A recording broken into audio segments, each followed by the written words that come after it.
Chapter 452. The annual meeting ended when the clock struck 12. When Yi Huanyan returned to the apartment, Song Xiaobo had already returned. He was wearing the waiter's vest that he had not had time to change out of. He and Nan Neo were each holding a laptop and tapping on it. Secretary Dong sent him back. She said that they don't need him anymore. Gu Min stood up and hurriedly explained. Yi Huanyan nodded. She forced a smile and closed the bedroom door. In the hotel apartment, Ling Han closed the door. When he glanced at the comfortable figure on the sofa, his eyes turned cold. How was it? How was the talk with my good sister? I will give you what you want. I hope you can keep your promise and let Gusinian go. If I were you, I wouldn't worry about Gusinian. After all, he is the most important person in my life. How could I bear to hurt him? Gu Duo stood up from the sofa. Her plush slippers stepped on the floor, and her steps were heavy. You really don't care about the child in my belly at all. He is your child. Aren't you a little too heartless? Ling Han's face was as cold as ice. You can make any request. I will not acknowledge this child. Abort it or raise it yourself. It's up to you. Gu Duo's eyes froze. Her voice was tinged with hatred. You are really cold. Compared to Gusinian, you are even worse. Ling Han's expression did not change.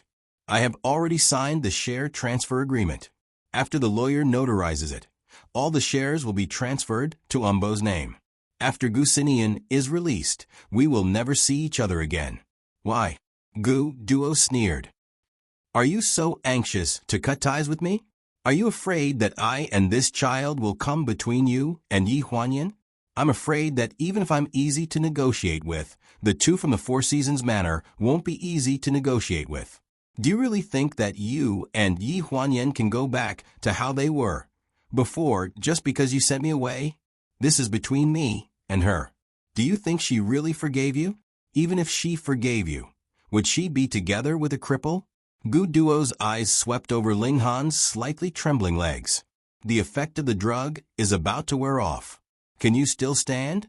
As soon as he finished speaking, the tall figure slowly collapsed in the living room and appeared in a kneeling position. His pale face was full of pain. He looked in the direction of Gu Duo, but his eyes were full of sarcasm. He gritted his teeth and said, "No wonder Gusinian doesn't like you." His words touched Gu Duo's sore spot. Her expression suddenly changed. She picked up the ashtray on the coffee table and threw it in his direction. She roared, "You don't have the right to talk." In the dim light, a muffled groan sounded particularly painful. The ashtray fell to the ground and broke into pieces. Blood dripped from Ling Han's forehead down his cheeks and dripped onto the floor. It was bright and dazzling. Gu Duo's emotions were probably stimulated by the blood. She clenched her fingers and trembled for a while. She suddenly calmed down and looked at Ling Han, who fell to the ground and couldn't get up. She sneered, "Why should I be angry with a cripple like you? Just wait. After I get what I want, you will never see me again." Ling Han covered his forehead. Blood seeped through the gaps between his fingers and stained his hand with blood. He tried to move, but his legs didn't have any other reaction except for twitching. After soaking in the cold pool for a whole week, the blood circulation in his legs was blocked. He could only rely on temporary stimulation drugs to maintain normal walking. Gu Duo was right. Without those drugs, he was now no different from a cripple. What right did he have to be with her like this? Haiyan Media's penthouse apartment. Since returning, Yi Huanyan had locked herself in the room. The whole room was dark. She hugged the quilt and looked at the little stars outside the window in a daze. An unexpected child. Such an explanation was too weak. It was understandable, but not tenable. Yi Huanyan didn't think that she was an unreasonable person, but she couldn't get over this hurdle in her heart. The child was his blood, and Naaneo wouldn't be his only child. How could she accept that he had such intimate contact with another woman and even had a child? The sudden blow caused her mind to be in chaos. She had no time to think about the matter between the father and son of the Wen family. She also had no time to analyze the loopholes in Ling Han's explanation that could be seen through at a glance. Why didn't he replace his phone with a new one? Was it possible that he had disappeared for a week without contacting anyone? On the other hand, Ji Xiaoye got into the car after leaving the venue of the annual gala. She called Gu Xinian over and over again, but no one answered the phone. Chief editor, do we go back to the hotel directly, or? Ji Xiaoye held the phone and pondered for a moment. Go to Haiyan Media. She knew from the beginning that Gu Xinian was investigating Ling Han's disappearance. But now that Ling Han suddenly appeared with Gu Duo, and Gu Xinian's phone couldn't be reached, she just called Gu Xinian's phone and also got a busy tone. Her intuition told her that something might have happened. Gu Duo's target had always been Gu Xinian. She knew this better than anyone else. It wasn't that she hadn't done things like creating a diversion. She was a little anxious. Even though she knew that Gu Xinian might be too busy to call, she still went to Haiyan Media directly to ask Gumin. Ji Xiaoye knocked on Yi Huanyan's door and turned on the lights. The person on the bed shrank back, as if she couldn't bear the glaring light for a moment. Yan Yan. Ji Xiaoye frowned and looked at the woman lying on the bed. She hadn't even changed out of her gown or removed her makeup. Her expression froze slightly. What's wrong with you? The person on the bed turned over and said in a muffled voice, Nothing. It's so late. Why are you here? Ji Xiaoye then remembered the reason why she was here. I couldn't get through to your brother's phone, and neither could Gu Lu. That's why I'm here to look for Gu Min. I want to see if he can get in touch with Gu Lu. Yi Huanyan sat up from the bed and looked like she had lost her soul. My brother should be at the villa. Just ask Gu Min to call his subordinates, and we'll know. Ji Xiaoye nodded. I've already asked Gu Min to contact him. But are you okay? She only found out about Yi Huanyan's departure from the annual gala later on. Unfortunately, she couldn't leave at the moment, so she only found out about what had happened at the gala after asking around. So, what did Ling Han say to you? Did he explain why you were missing during this period of time? Yi Huanyan's eyes dimmed. She sat by the bed and took a deep breath. He said that he wasn't missing. He just lost his phone. For the past 2 days, he has been dealing with Gu Duo and the child in her belly. He lives in Los Angeles. Gu Duo's biological parents lived in Los Angeles. That child, he admitted it. He said that it was his. Chapter 453. F***CK. Ji Xiaoye's expression completely fell. She asked in disbelief, Is it really his? Yi Huanyan nodded. Xiaoyu, I'm a little tired. Ji Xiaoye's mind worked quickly, and she looked puzzled. That's not right. If he didn't go missing, then why did you ask Su Hong to go to Tahiti to get in touch with Wen Siyuan? Also, the portrait that Xiaobo drew was clearly Qiao Mingsheng. Didn't Ling Han explain anything? I'm just being paranoid. The one father and son are unlucky to have bumped into the muzzle of a gun. Maybe they just want to take advantage of Ling Han's absence to usurp the throne. They probably have nothing to do with Ling Han's disappearance. Ji Xiaoye frowned. She felt that there was something wrong with these words. Didn't the recording say that the sound of the door opening interrupted Ji Xiaoye's question, followed by Gu Min's exclamation? Sister Xiaoyu, my brother said that the young master is missing. Gu Xinian had gone missing the night before. The night he told Gu Hong that he would personally go to Los Angeles to investigate Ling Han's whereabouts. He disappeared into thin air from the Four Seasons villa. Gu Hong and Wen Yi personally led people to search the entire Four Seasons villa, but they couldn't find a trace of him. When Ji Xiaoye called Gu Lu, he was holding a walkie-talkie and searching for Gu Xinian all over the mountain. How can a person go missing just like that? Ji Xiaoye widened her eyes in disbelief. Yi Huanyan clenched her fists. Gu Min, book a ticket. I want to go back to the villa. In the living room of the East Court of the Four Seasons villa, Yi Huanyan had not seen her parents for only a few days. When she saw them again, she felt that they had become much older, especially Wen Yi. After searching for 2 days and 1 night, she finally fainted from exhaustion. When Yi Huanyan arrived home, the doctor had just come. There was an infusion bottle hanging beside the bed. Your mother is fine. You don't have to worry. Gu Heng called them to the living room with a frown on his face. The villa is too big. Looking for a person is like looking for a needle in a haystack. She refused to listen to my advice and brought people to search half of the villa. It's inevitable that she's tired. Don't worry, it's good to let her sleep for a while. After speaking, Gu Heng scanned the people in the living room before her gaze finally landed on Yi Huanyan. Where's Nan Ao? Xiao Wu took him to bed. He's still jet-lagged, so it's time for him to sleep. Chen Yin came back with Yi Huanyan. Among the sisters, Chen Yin was the most free. Su Hong and the others discussed, and let Chen Yin be the representative to help. Gu Ming nodded. That's good too. Don't let child get involved in adult matters. Yi Huanyan frowned. Dad, are there any clues? Gu Heng looked worried and said in a low voice, when An Yen left the East Court that night, he only said that he was going to Los Angeles the next day. It was too late and there weren't many people in the villa. We only saw him going up the mountain, and then he disappeared. Are there any records of him going out to sea? No. It was Gu Lu who spoke. Other than Westgate Beach, there are no records of him going out to sea. I also asked Dong Na about Westgate. She said that there was nothing unusual there, as usual. Then what should we do? Ji Xiaoya looked anxious. From the moment Gu Min received the phone call and barged into Yi Huanyan's room, to the moment she came back from the plane and took the ferry, she looked very worried. Now, her face was pale and she didn't look good. Xiao Yu, don't worry.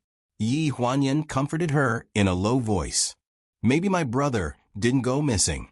Maybe he will show up tomorrow. Gu Heng had also heard about what happened to Ling Han. Hearing this, he glanced at Yi Huanyan and said in a low voice, You don't have to worry about nothing.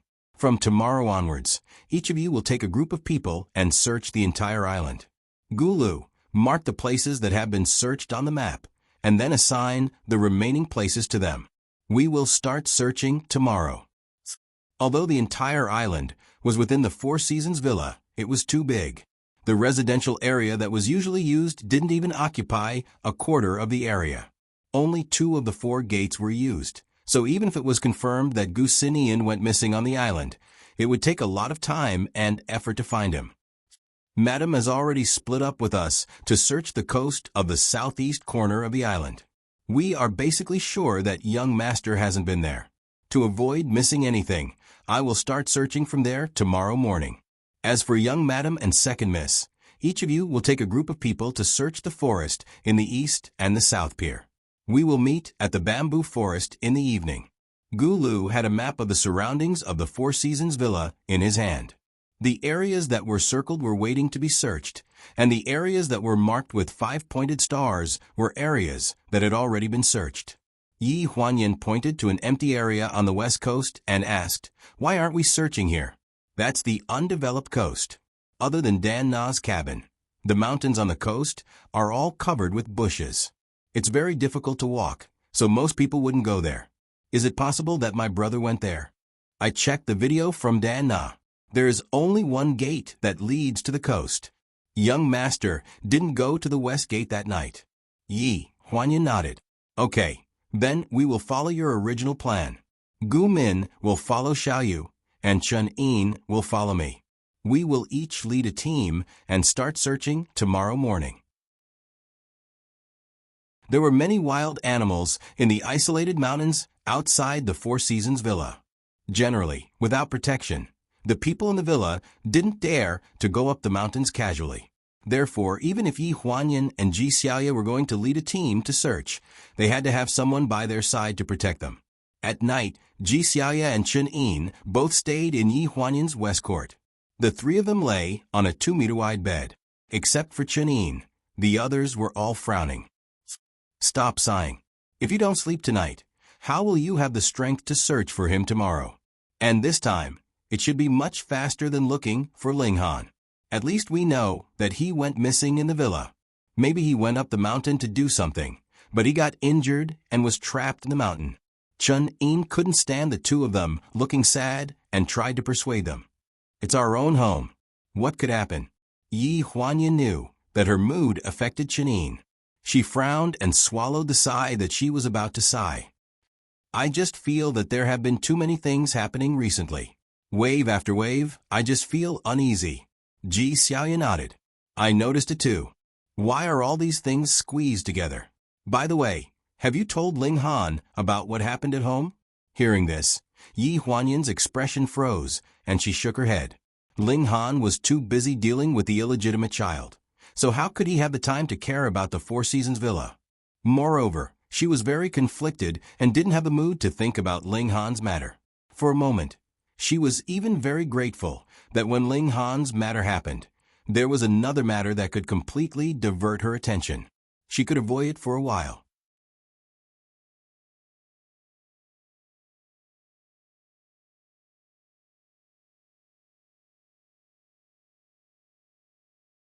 If he behaves, we can get him safely away.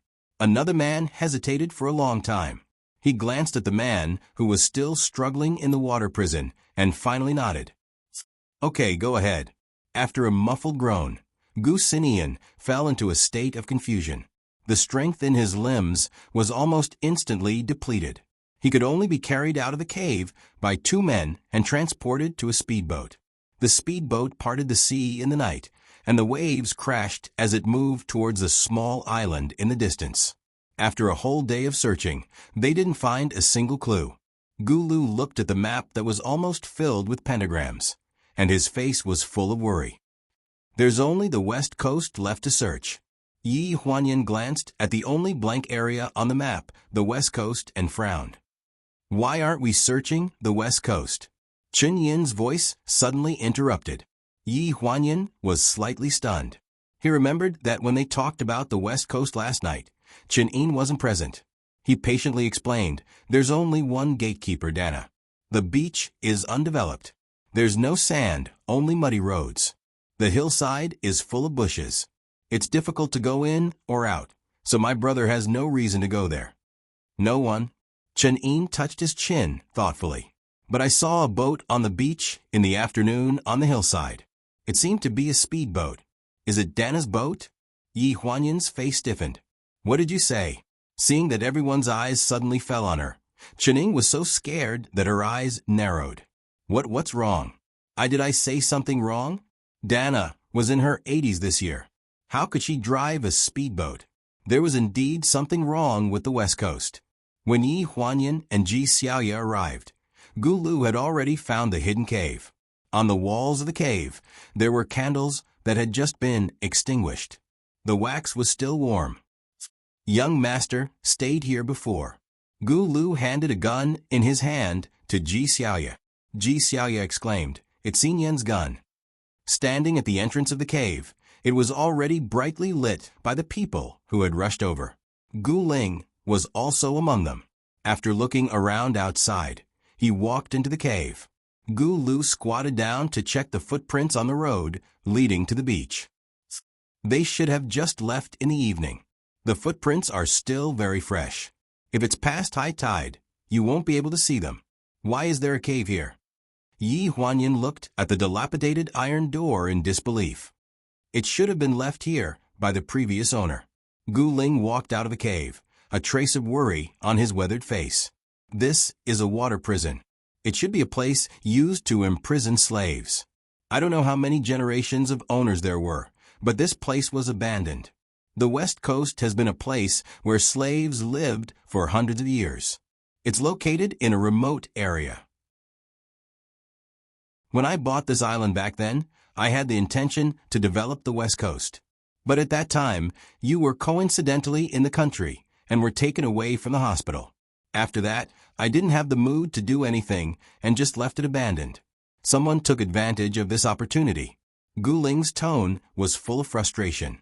Yi Huanyan quickly comforted him. Dad, this isn't your fault. We still don't know who trapped my brother here. If someone really wanted to, they would have dug out a cave even if there wasn't one. Sir, we've brought Dana here.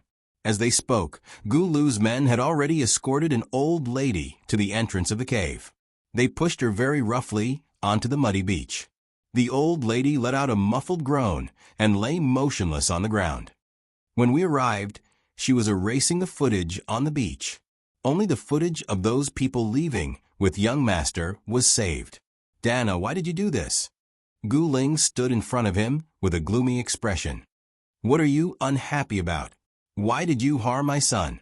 Dana was an old lady with a head of silver hair. She trembled as she raised her head and stared at Gu Ling for a long time. "Tui!" Suddenly, he spat at Gu Hong. His eyes were filled with hatred as he cursed in fluent English. "Gu Hong, you're a piece of trash. It's not just your son.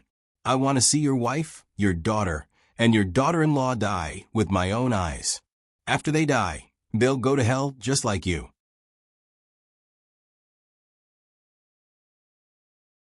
Chapter 455.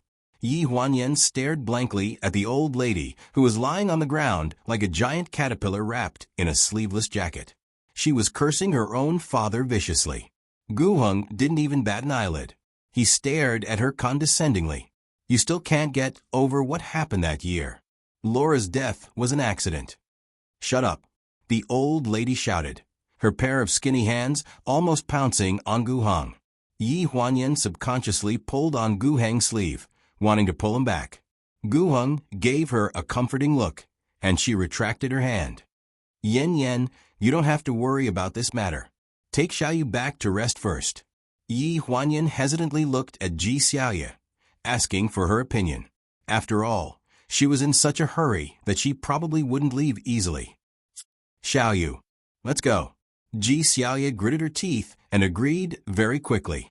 The situation in front of them was obviously a grudge from the previous generation. They were here to add to the chaos and watch the show, but they couldn't help in any way. She even heaved a sigh of relief.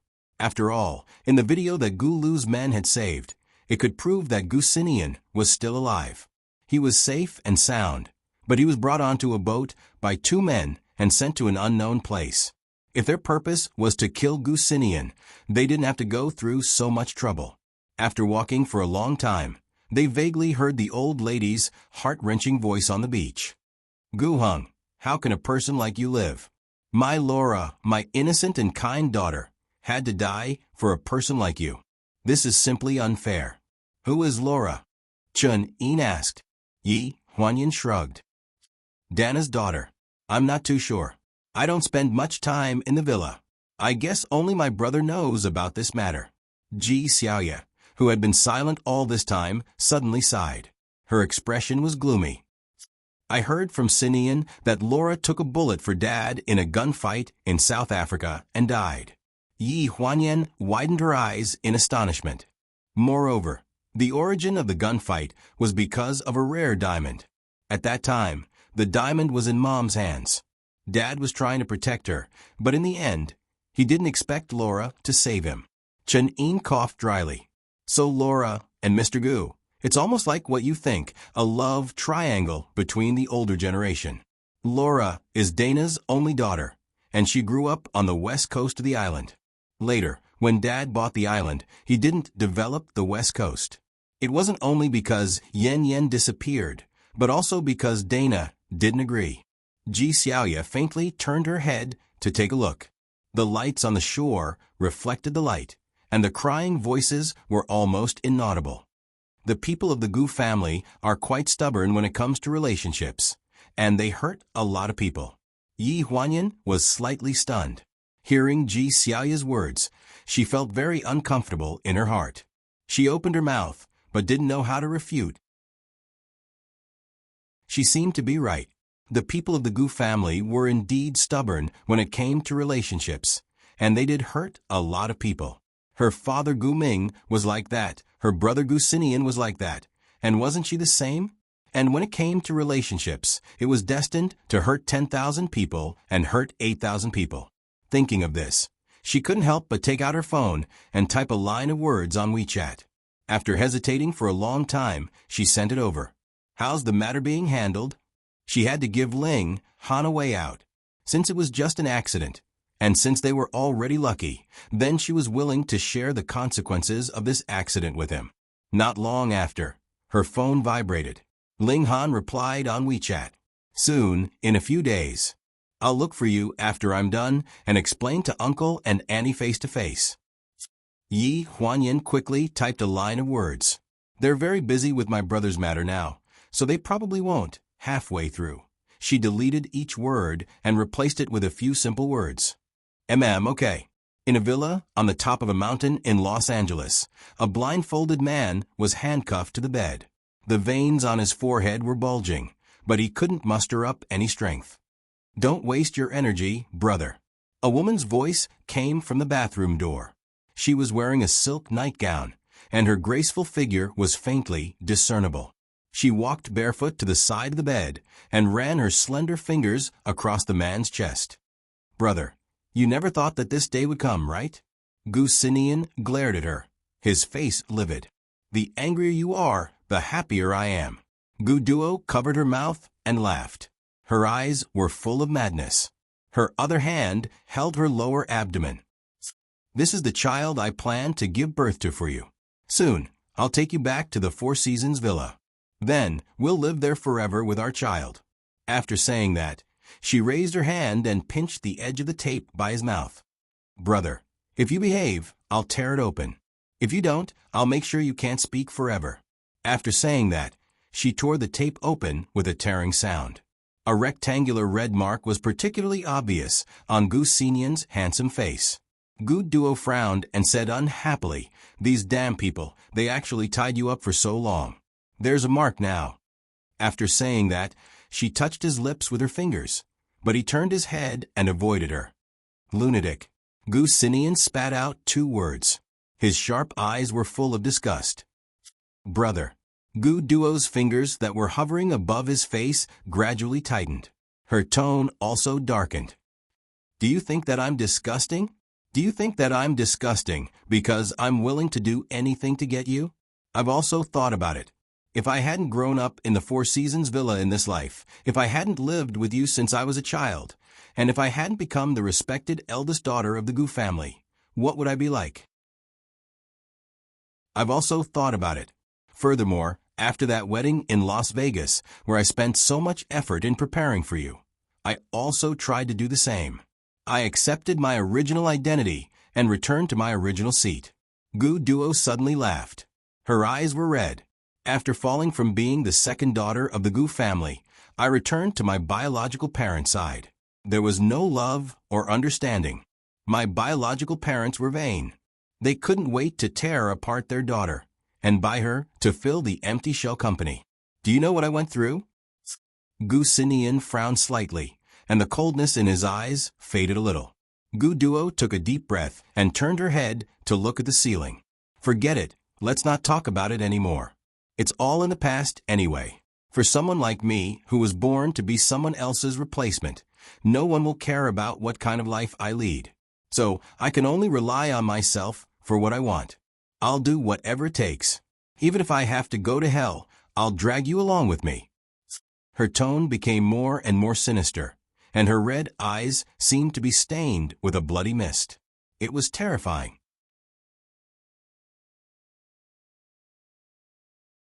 Chapter 456. Late at night, the sound of a phone ringing came from the head of the bed. It rang continuously for a long time. Yi Huanyan groped for the head of the bed in a daze. Hello. Sis, are you at the villa? You're Xiaochuan? Yi Huanyan yawned and said in a muffled voice, Of course I'm at the villa. Are you crazy in the middle of the night? Sis, I don't have time to talk to you now. I'll be at the South Pier in 10 minutes. Quickly ask Uncle Gu and Aunt Gu to pack up and leave the villa. The people from the United Nations Prosecutor's Office will surround the entire villa before dawn. You have to leave quickly. Are you talking in your sleep in the middle of the night? What nonsense are you talking about? He Chachuan's voice suddenly became anxious. Sis, someone reported Uncle Gu for illegally selling military equipment at the border of the country. The evidence has been sent to the prosecutor's office. They want to arrest him now. Are you kidding me? Yi Huanyin yawned again. Are you saying that my father is selling military equipment at the border of the country? Is he crazy? Our family doesn't even have a branch in the country. Where did they find the evidence? Uncle Gu, did you invest in Huanyu Group before? He Chaochuan's tone was urgent. The person who reported Pleasure Group for illegally selling military equipment is Uncle Gu. Perhaps it was because Yi Huanyin didn't answer him. He finally couldn't help but say, "It was my father. I overheard it in the study. I heard my father say that he had already contacted the people from the prosecutor's office." Yi Huanyin suddenly woke up. What did you say? My father has already contacted the people from the prosecutor's office. We've discussed a surprise attack on the Four Seasons Villa tomorrow morning. When the time comes, we'll directly seal off all the piers. Quickly inform Uncle Gu and Aunt Gu. I'm almost at the South Pier. The sea breeze whistled, and a storm was coming. It seemed like it was going to swallow the entire Four Seasons Villa. Yi Huanyin did not even put on her clothes properly. She took the initiative to wake up Chen Yin and Ji Xiaoya, who were sleeping next door. After handing Na Neo to them, she stumbled to the east courtyard to wake up Gu Heng and Wen Yi. When the servant opened the door, Yi Huanyin's face was covered in rain, and her hair was a mess.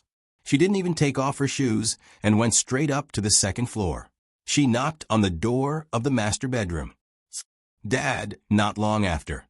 Gu Heng came to open the door with a coat draped over her shoulders. When she saw Yi Huanyin in such a sorry state, she frowned. What happened? Xiao Kun just told me on the phone that someone reported Gu Corporation for smuggling military weapons at the border. The people from the prosecutor's office will be here tomorrow morning. So Xiao Kun asked us to leave quickly. Gu Ling's face darkened. Xiao Kun told you? Yi Huanyin nodded repeatedly. After a few seconds of hesitation, she said, Uncle, he reported it. The He family and the Gu family had been friends for generations. He Chaochuan's father, He Xiao, and Gu Heng were best friends who had played together since they were young. Yi Huanyin felt that no one would believe her even if she said this. However, to Yi Huanyin's surprise, Gu Heng was exceptionally calm. She only nodded slightly. I understand. Dad. Yi Huanyin breathed a sigh of relief and said anxiously, Hurry up and wake Mom up. Let's go. Xiao Kun said that she has arranged a place for us to hide temporarily. You take Naneo and leave first. I won't go. Gu Heng stood at the door with a determined expression. What's going to come has come. The door behind him suddenly opened, and Wen Yi's voice sounded. She was wearing a teddy bear pajamas, and she had a gentle expression on her face. You, don't worry, Yen Yen. We'll be fine. Wen Yi walked up to her, took off her vest, and draped it over her shoulders. Leave this place with Xiao Kun. Take your friends and Xiao Yu with you. We'll take care of things here. We know what your uncle he wants. Mom, if possible, find a way to find your brother. He'll have a way. Wen Yi did not say too much. She quickly asked Gu Min to drive Yi Huanyin away. By the time Gu Min drove Yi Huanyin to the pier, it was almost midnight. Gu Lu had already sent the people from Shi Yuan to the boat and was ready to return. The sea breeze gradually calmed down. After sending Yi Huanyin to the boat, Gu Min hurriedly drove back. He Chaochuan drove a medium-sized speedboat that could accommodate many people. Na Neo was nestled in Chen Yin's arms. He was still grumpy from being woken up. He frowned and stared blankly as the boat moved further and further away from the harbor. Mom and Dad aren't coming? Ji Xiaoya poked her head out from behind Chen Yin.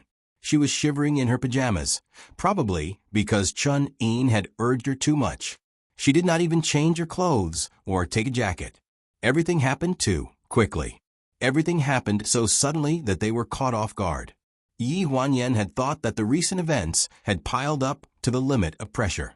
However, life always liked to play tricks on you. One wave after another came. He's not coming. Mom's health is not good. It's too rushed.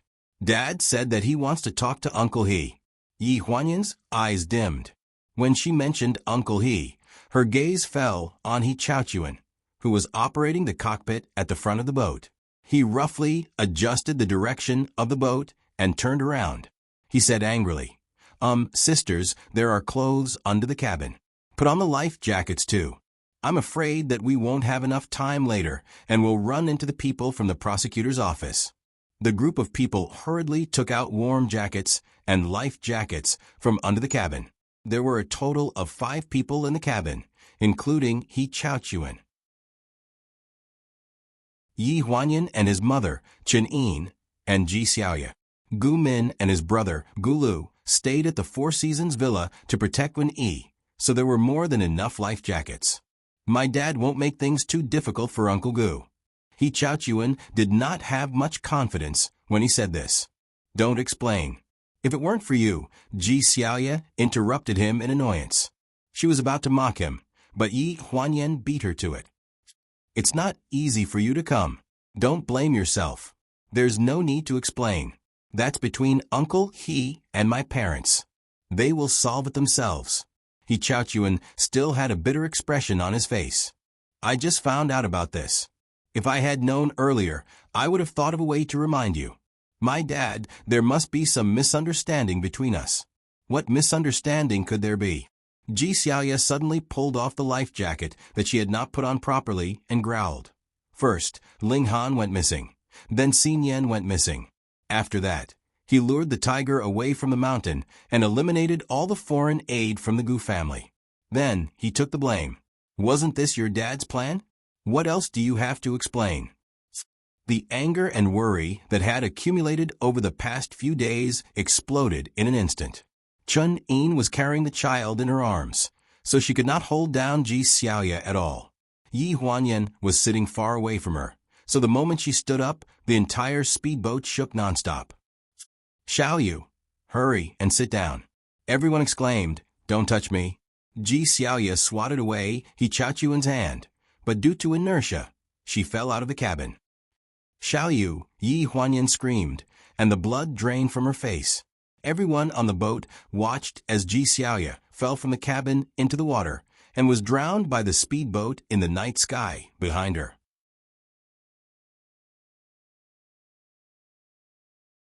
Chapter 457. In the vast expanse of smoke, they could vaguely see a boat passing by not far away from Yi Huanyan. Her exclamation was drowned out by He Chaochuan's sudden attack. He lowered his voice and mixed it with the waves. "Don't make a sound. That's my family's boat."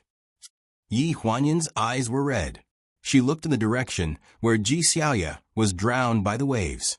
Her face was drained of color. "I will bring her back." After saying this, without waiting for Yi Huanyan's response, with a plop, He Chaochuan's red life jacket was all that was left in front of her eyes. The night was about to break, and a wisp of white light appeared in the east. The waves were surging, and the smoke had dissipated. After the smoke had dissipated, there was no trace of anyone on the surface of the sea. He Chaochuan had already adjusted the direction of the speedboat. Yi Huanyan looked in the direction he had jumped in disbelief. Her eyes were filled with tears. When she turned around, Chen Yin was holding Naneo tightly. Her expression was very complicated.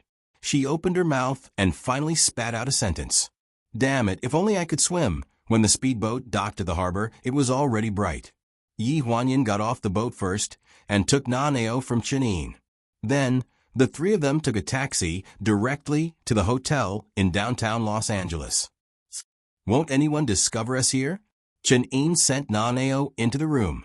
After coming out, she stood in front of the window and carefully opened the curtains. "No, this is a long-term suite rented with the identity of Gu Lu. If anything happens, the family will have a place to stay. Before we came, my father told me, so it's absolutely safe here." Chen Yin breathed a sigh of relief. She turned around and sat down in front of the coffee table. 2 days ago, I thought that it would be great if I could be born a rich young lady like you.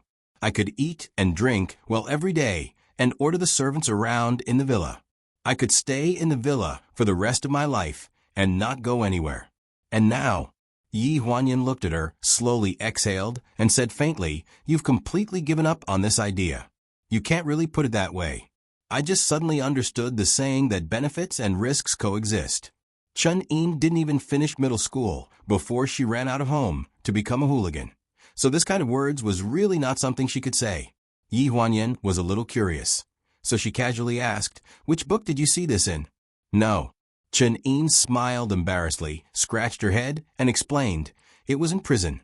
After you left, another academic finance professor came to our prison. He was old and seemed to be involved in a money laundering case. In the end, something happened and he was brought in. At that time, Big Sister said that a knowledgeable person might not be able to live a peaceful life." Yi Huanyan clenched the cup in her hand. Although Chun-Een was usually carefree, she was particularly sensitive now. Seeing Yi Huanyan's expression change and stop talking, she regretted speaking without thinking. She hurriedly said, "Sister Yan Yan, I didn't mean that. Uncle and Auntie will definitely be fine. They didn't do anything wrong." "Xiao Wu, sometimes, even if you didn't do anything wrong, there will still be people who want to push the blame to you and splash dirty water on you. Sister, I know that's not what you mean. I don't have the ability to care about my parents' matters. Since they stayed, they must have a way to solve their predicament. What I'm worried about is Xiao Yu and Xiao Kun." The sea looked very gentle when it was calm, but most of the time, it was not gentle to land animals. On the second floor of a seaside villa in Manhattan Beach, a strong man with a pale face was placed in a wheelchair and pushed to the balcony on the second floor to bask in the sun. "I'm going to make a trip to China. You stay here obediently. When I'm done with everything, I'll take you back to the Four Seasons villa that you miss so much." Gu Duo stood behind him in a long black dress, looking calmly at the sea in the distance. "Brother, I said before that no one in this world is more compatible than us." A cold laugh came from in front of her. Her eyelashes trembled slightly. "Why? Do you think we're not compatible?" Gu Sinian closed his eyes and didn't say a word. Gu Duo walked around the wheelchair in front of him and slowly squatted down to be level with him. She held the armrests on both sides of the wheelchair and looked up at him. "Brother, you're laughing coldly. Do you think I'm wrong?" Gu Sinian still maintained that mocking look. His lips were dry, but he didn't seem to want to move at all. Gu Duo's grip on the wheelchair gradually tightened. She gritted her teeth and said, "You're not going to talk? Okay." She got up slightly and moved towards his pale lips, but he easily avoided her by tilting his head. His eyes were full of disgust. "Gu Sinian, I said before, don't look at me like that again." Gu Duo's eyes gradually filled with madness. She held Gu Sinian's cheek and kissed him without any pattern. She was clumsy and rough, infatuated and crazy. Gu Sinian's entire body could only move from his neck up. He couldn't muster up any strength at all. The only part of his body that could move, his neck, was also under Gu Duo's forceful control and was bullied at will. After struggling for a long time, he suddenly stopped moving, allowing her lips to crazily fall on his cheeks and lips.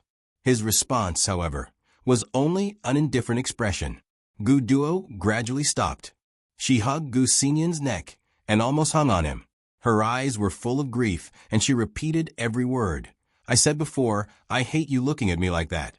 It was like looking at an unwanted stray dog by the roadside, even more pitiful.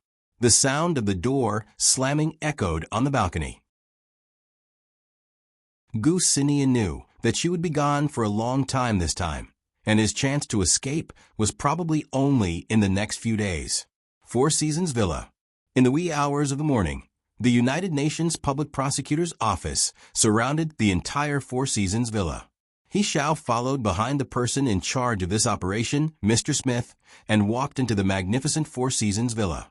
Gu Ling and Wen Yi were both dressed up and sitting on the sofa, looking like they had been waiting for a long time. "Mr. Gu Ling, you are suspected of smuggling arms.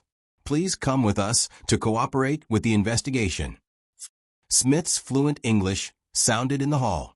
He still had a bit of respect for this stock god who used to be famous on Wall Street. Gu Ming stood up, but his eyes were fixed behind Smith. "Okay, but before you leave, it seems that someone has something to say to me." Smith's eyes were slightly sluggish. He subconsciously looked behind him and frowned. "Do you have anything to say?" Mr. Smith, please take your people and wait outside. I have some personal matters to discuss with my friends. It won't take too long." Smith nodded and walked out with his people.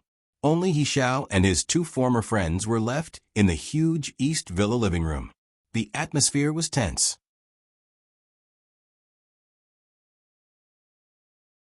Chapter 458. How long have you been waiting for this show? A very long time. Are you tired of playing along with me and 1E for so many years? I'm playing along with you, but not with 1E. Gu Heng didn't know what else to say. She sneered. Is this what you want to tell me? He Zhao's expression was cold as he turned to look at 1E. When he met her gaze, he looked back at Gu Heng. He straightened his neck and said, "Shouldn't I? Do you think this reason is laughable?" Gu Heng looked at him quietly. If you really did it for 1E, would you have joined forces with Dan Na to kidnap Xin Yan? A month ago, He Xiao had specially brought his son to the villa on the pretext that his son wanted to see Yi Huanyan. In fact, it was just a cover. After Dan Na was exposed, Gu Heng quickly checked the villa's surveillance camera and found that on the day the He father and son came, He Xiao had gone to the west coast alone at night. He Xiao's face paled. Although he knew that he couldn't hide from Gu Heng, he still felt guilty to be exposed in front of 1E. The living room suddenly quieted down, and no one spoke for a long time. How is Xin Yan? The person who broke the silence was 1E. Her face was pale. When she looked at him, the sadness in her eyes was greater than anger. He Zhao's heart trembled. He clenched his fingers and tried to calm himself down. He's fine. Nothing will happen to him. That's good. You can do whatever you want us to, but don't hurt my two children. 1E. He Zhao's tone became more anxious. I don't want to hurt you. Smith will only take old Gu away for investigation. Nothing will happen. Do you think that you're not hurting me by letting him take old Gu away with you? When he looked at him faintly, the sadness in her eyes had disappeared and her patience had been exhausted. She had never been a good-tempered person. Before He Xiao had brought Smith over, Gu Heng had already held her hand and said a lot of things to her, reassuring her and asking her to be patient. Such a storm was just the tip of the iceberg for the two of them. Compared to the rain of bullets in the past, it was just a drop in the ocean. Gu Heng was still indifferent. He looked at He Xiao the same way he did on Wall Street. At that time, he had not yet made a name for himself, and He Xiao was still a naive playboy. When he walked out of the bank, he glanced coldly at the rich second-generation young master, He Xiao, who was surrounded by people. It was this cold glance that made him and He Xiao get to know each other. Originally, back then, you should have married me. Before Gu Heng was taken away by Smith, this was what He Xiao said. He turned around to take a look, but he wasn't looking at the person who spoke. When he looked at him, her eyes were full of worry, but she didn't get up to send him off. She forced a smile and watched him leave. She turned a deaf ear to He Xiao's words in the living room. 1E, things shouldn't have developed like this. Gu Heng's figure finally disappeared outside the door. Hearing the sound of the car engine, 1E gradually retracted her gaze and looked at He Xiao. Are you done? 1E, don't disgust me with your self-righteous affection. 1E took a deep breath and stood up. Her wine-red sweater made her skin look even fairer. Although she was already in her 60s, she still had a unique charm. At this moment, her indifferent expression was exactly the same as that of the person who had just walked out. Why didn't you say these words 40 years ago? Why didn't you do these things 40 years ago? How were you doing without me? You still got married and had children. You still had a meteoric rise. Old Gu and I didn't interfere with your life at all. We have a clear conscience. That's all on the surface. Do you know how painful it was for me over the past 40 years? Every day felt like a year to me. He Zhao's voice suddenly rose. He seemed to be very dissatisfied with Wen Yi's indifferent attitude. His face turned red. Since the day you married Gu Heng, every day felt like a year to me. Wen Yi looked at him. After a while, she said in a low voice, So you want to say that you set up a trap to frame old Gu and me because you were unwilling to accept it? It was all because you couldn't forget me all these years? It's such a big trap, but you put the blame on me. I'm really flattered. Xiao, before my father died, he told me that people who do bad things always have their own reasons. But no matter what the reason is, it's just an excuse that can be magnified infinitely by you. Because in this world, there will always be people who are as miserable as you and have the same excuse as you, but they still live a kind, benevolent, and lively life. 1. Don't come over. The black muzzle of the gun was pointed at He Zhao's heart. Wen Yi's eyes were filled with coldness. That indifferent look was just like the one she had when she was in the South African diamond robbery case. You know that my shooting skills are very accurate. This is still my private territory. You broke in, so I shot you. I won't be held responsible. Xiao stopped in his tracks and clenched his fists tightly. Okay, don't move. I won't go over, but you can't deny my feelings for you. Feelings? Wen Yi sneered. If it was old Gu today, even if I had already shot him, he would still have the strength to crawl in front of me and not let go even if he died.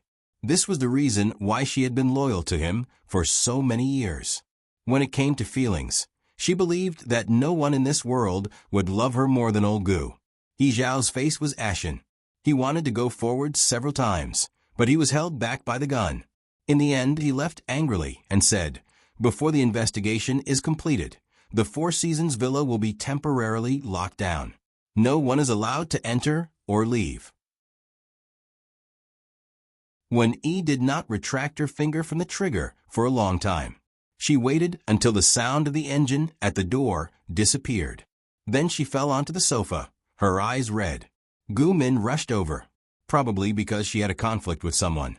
Her face was bruised and red, but she still rushed in without a care. "Madam, are you okay?" Wen Yi leaned against the sofa. Gu Min had twisted a handkerchief for her on her forehead. "I'm old and my blood pressure is a little high, so old Gu told me not to get too agitated." Her voice was a little hoarse. "Yen and the rest have left, right?" Gu Min nodded. "Yes, they have left." "Madam, don't worry. Sir is such a smart person. He will definitely find a way to get through this difficult situation. Moreover, young master is outside. If young master hears the news, he will definitely find a way to come back." When Yi looked at Gu Min, she did not comment on her words of comfort, but there was a rare affection in her eyes. Min, why aren't you leaving?" "I'm staying to accompany madam. If that despicable He Xiao dares to do anything to you, I will break his legs." Before she could finish speaking, she suddenly covered her mouth and looked at Wen Yi in panic. To her, Wen Yi was very strict. Probably since Gu Min had an impression of her, Wen Yi had been very distant from her. When they met occasionally, she would ask her to behave properly. If she made a mistake, she would be punished.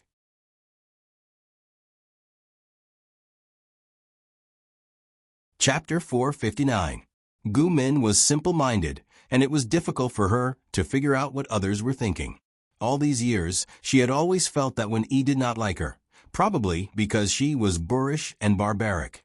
After all, Gu Duo was a well-behaved girl in the past. Although she was overly willful, she had never made a mistake in terms of etiquette. After Yi Huanyan came back and became the real second miss of the Gu family, she was so well-mannered that any script she wrote could be made into a high-quality first-rate movie in the country. In front of Wen Yi, she had always been a little timid and did not know what to do.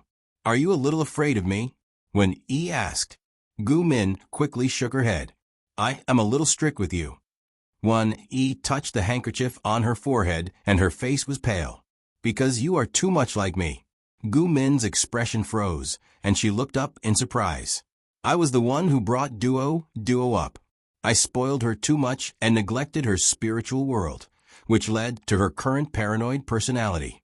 Yen wasn't by my side since she was young, but she's more like her father in her bones. You, on the other hand, are more like me. When I was young, I was naive and ignorant. I was hot-blooded and loyal. I was straightforward, as if anyone in the world could see through my thoughts at a glance. But it is easy to be at a disadvantage like this." Gu Min looked confused and hesitated. "But didn't Madam meet, sir?" That's because I was lucky. I think my luck is pretty good too. I was born in the Four Seasons Villa and had many brothers and uncles to play with me since I was young. Later on, I met Second Miss, young Madam Nan Ao, and Xiao Wu, looking at Gu Min counting with her fingers. The loneliness in Wen Yi's heart lessened a lot. It was good to be content with what one had. If I can't use my cell phone, then is there any way to contact the people back home? Chen Yin collapsed on the sofa with a bitter look on her face. Why don't you try using the phone? I'll just use it. I'm not from the Four Seasons Mountain Villa. It's not like that guy wants to catch me, right? Yi Huanyan frowned. For safety's sake, let's not take the risk. She needed to contact Gu Qi. Gu Lu had always shared information with Gu Qi when he left. He had just found out that Gu Sinian had disappeared from the West Coast. Gu Qi must have a record. Now that something had happened to the Four Seasons Villa, she needed to find Gu Sinian as soon as possible. Na Nao yawned as he walked out of the bedroom with his bird's nest hair standing on end. Mommy, I'm hungry. Wait a minute. I ordered breakfast from a hotel. It will be delivered soon. Yi Huanyan carried him up and put him on the sofa, comforting him in a low voice. She didn't dare go out for the past 2 days. Almost everyone in Los Angeles was He Zhao's people, and no one knew if they could come back after leaving. We can't keep doing this. Chun Ying sighed with a dejected look on her face. Brother Xiaobo asked when we're going back. Na Nao's muddled voice came from Yi Huanyan's arms. Chun Ying answered casually, Tell him in 2 days. It won't be long. After saying this, there was a long silence. After some time, Chun Ying was the first to jump up from the sofa and look at Yi Huanyan's expression. Sure enough, he looked as shocked as her. Nan Ao, what did you just say? She asked anxiously. Brother Xiaobo, how did you get in touch with him? Nan Ao froze for a moment, then said matter-of-factly, Code and program. Brother Xiaobo and I use this to contact each other every day. Yi Huanyan asked tentatively. If someone is monitoring us, will it expose our location? No. Brother Xiaobo designed an anti-monitoring program. If we're detected, the feedback address will automatically be sent back to another location. Brother Xiaobo said it's a diversion. Brother Xiaobo, it really did come in handy. For the next 3 days, Yi Huanyan and Chen Ying kept an eye on Nan Ao and asked him to contact Song Xiaobo remotely on the computer. Since Song Xiaobo's ability to take care of himself was negative, it wasn't easy for him to accurately find Gu Qi even though Gu Qi was at Haiyan Media. They only received accurate information 3 days later that Song Xiaobo had contacted Gu Qi after another 2 days. Gu Qi flew to Los Angeles. The moment he opened the door, Chen Ying almost pounced on him and hung herself around his neck. She asked anxiously, Did you bring food? I want to eat covered rice. They ate Western food every day in the hotel. After 5 days of eating, Chen Ying wanted to vomit whenever she saw steak and bread. Gu Qi dodged her attack and closed the door behind him. He said in a deep voice, I can't bring food on the plane. Let's eat after we get out. Chen Ying wailed and threw herself on the sofa. Second Mississippi. When Gu Qi saw Yi Huanyan, he lowered his head cautiously. Yi Huanyan took a deep breath. Are you sure my brother is in Los Angeles? Yes, he's in Manhattan Beach. Gu Qi had a look of certainty on his face. That's what was recorded in the Gu family's database. When the speedboat left the West Coast, it was exposed. The tracker on the island tracked it all the way to the villa in Manhattan Beach, but my brother hasn't had time to find out which villa it was. Gu Lu wasn't a god. He had just learned that Gu Sinian was taken away from the West Coast when something happened at the Four Seasons Villa. Where would he find the time to investigate? Gu Qi was calm. Knowing that his brother and sister were trapped in the Four Seasons Villa, he didn't show any worry. There's one more thing. I've asked people to ask around in Los Angeles these 2 days. He Xiao didn't send anyone to check on your whereabouts. His target doesn't seem to be the entire Gu family, just Sir and Madam. So you can go out now. As soon as he finished speaking, Chen Ying jumped up from the sofa and ran straight out of the door. Don't wait for me for lunch. I'm going to find a restaurant to eat. There was a cry of surprise at the door. Chan Een, the reckless girl, seemed to have bumped into something. She kept apologizing. "Sir, I'm sorry." Yi Huanyan looked at the door helplessly. "Do you know what happened at the villa?" Gu Qi shook his head. "We've lost contact with them." "But second miss, haven't you been watching the domestic news these 2 days?" Yi Huanyan looked confused. Gu Qi frowned, and there was some worry in his eyes. He said carefully, "Pleasure Group's shares have been restructured. Mr. Ling Han has unconditionally transferred all the shares under his name to Gu Duo. Gu Duo also announced that they are married. These shares are Mr. Ling Han's betrothal gift to her." Just the day before yesterday, the domestic financial newspaper reported that Pleasure Group's shares had been changed 10 days ago. This directly caused the share price of Pleasure Group to fall several times. The board of directors was dissatisfied with Ling Han's actions and had already removed him from the position of CEO. The new CEO and vice president were the Wen family's father and son. Yi Huanyan's hand that was holding the corner of the table tightened slightly. Was this what Ling Han meant when he said that he would take care of this matter? Would he give away the entire Pleasure Group? However, the entire Pleasure Group was not just his own Pleasure Group. It was the entire Ling family, the hard work of 3 generations. It was also something that old Madame Ling would protect for the rest of her life.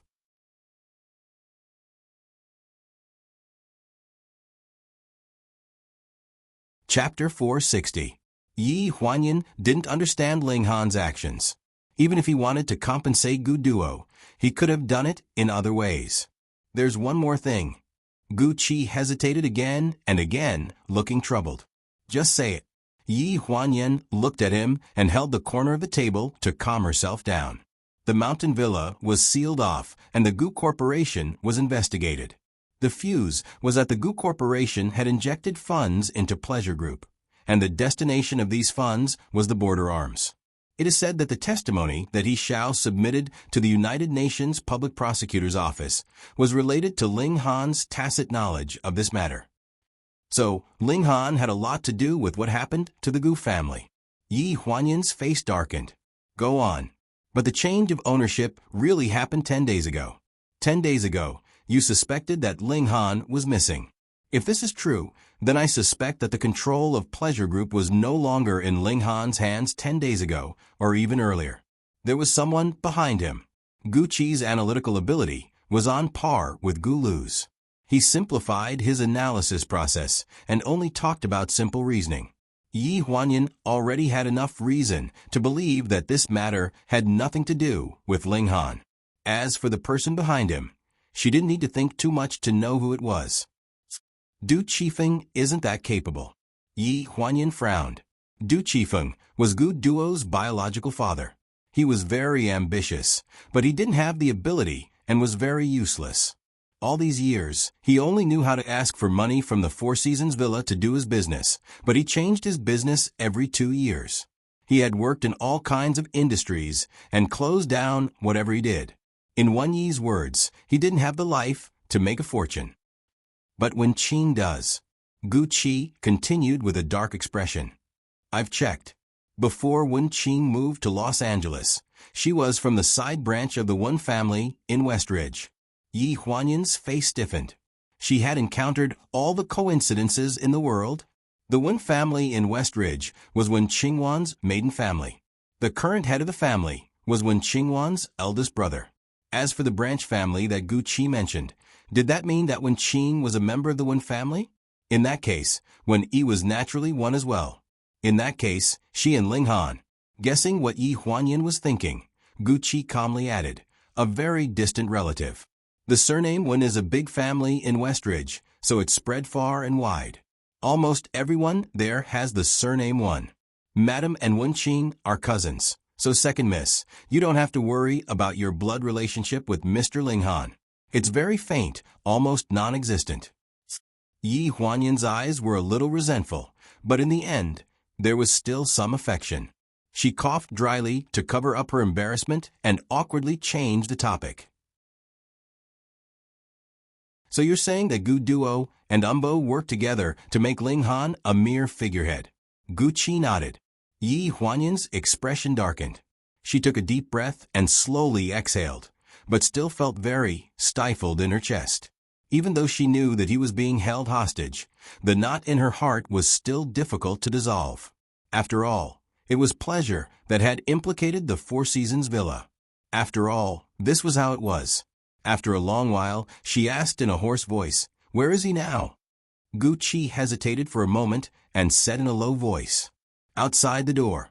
Yi Huanyan's expression froze, and there was a hint of astonishment in her eyes, as if she couldn't believe what she had heard. She asked, "What did you say?" "After he left Pleasure's board of directors, he went to Haiyan Media to look for you, but I couldn't contact you at that time, so I asked him to go back and wait for you. He waited for you downstairs for 5 days. After that, I felt that he wasn't a threat, so I brought him here." These words that weren't a threat made Yi Huanyan's heart skip a beat. She suddenly remembered that Chun Yin had shouted at the door just now. Her eyes suddenly tightened, and she quickly walked to the door. She pulled open the door, but there was no one in the corridor. Gu Qi frowned. He was here just a moment ago. There was a rustling sound coming from the corner of the corridor. Yi Huanyan clenched her hands and walked straight in that direction. The man standing in the shadow of the corner was wearing a large winter coat. His gray felt hat was pulled down so low that his facial features couldn't be seen. She could only see that he was extremely unkempt. Although he was tall, he was leaning on a crutch.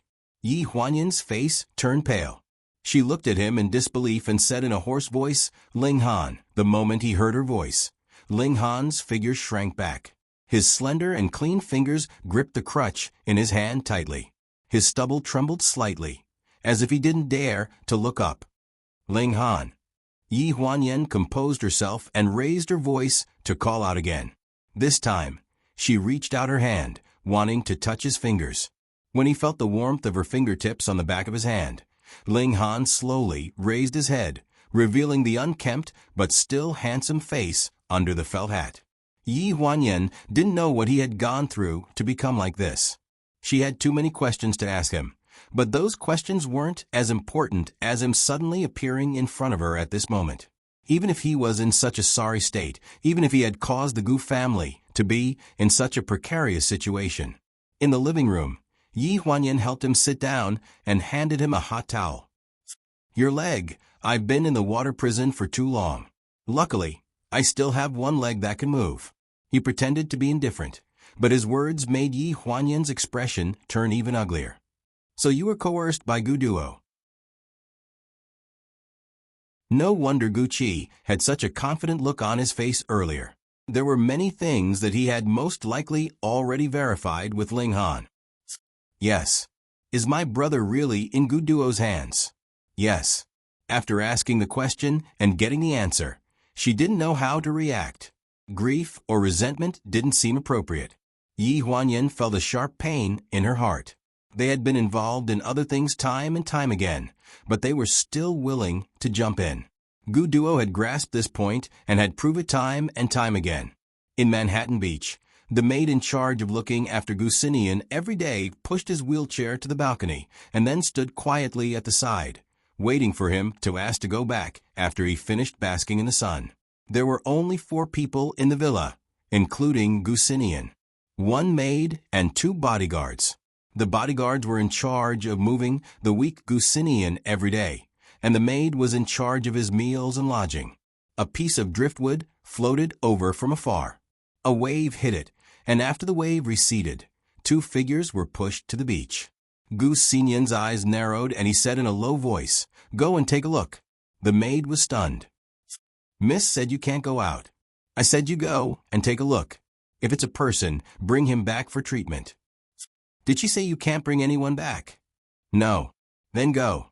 Gu Sinian sat in the wheelchair and couldn't move his limbs, but the cold aura around him made people not dare to treat him casually.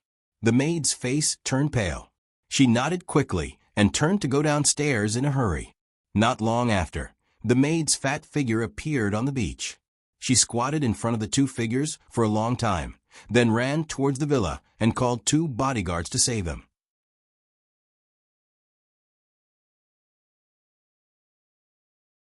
Chapter 461.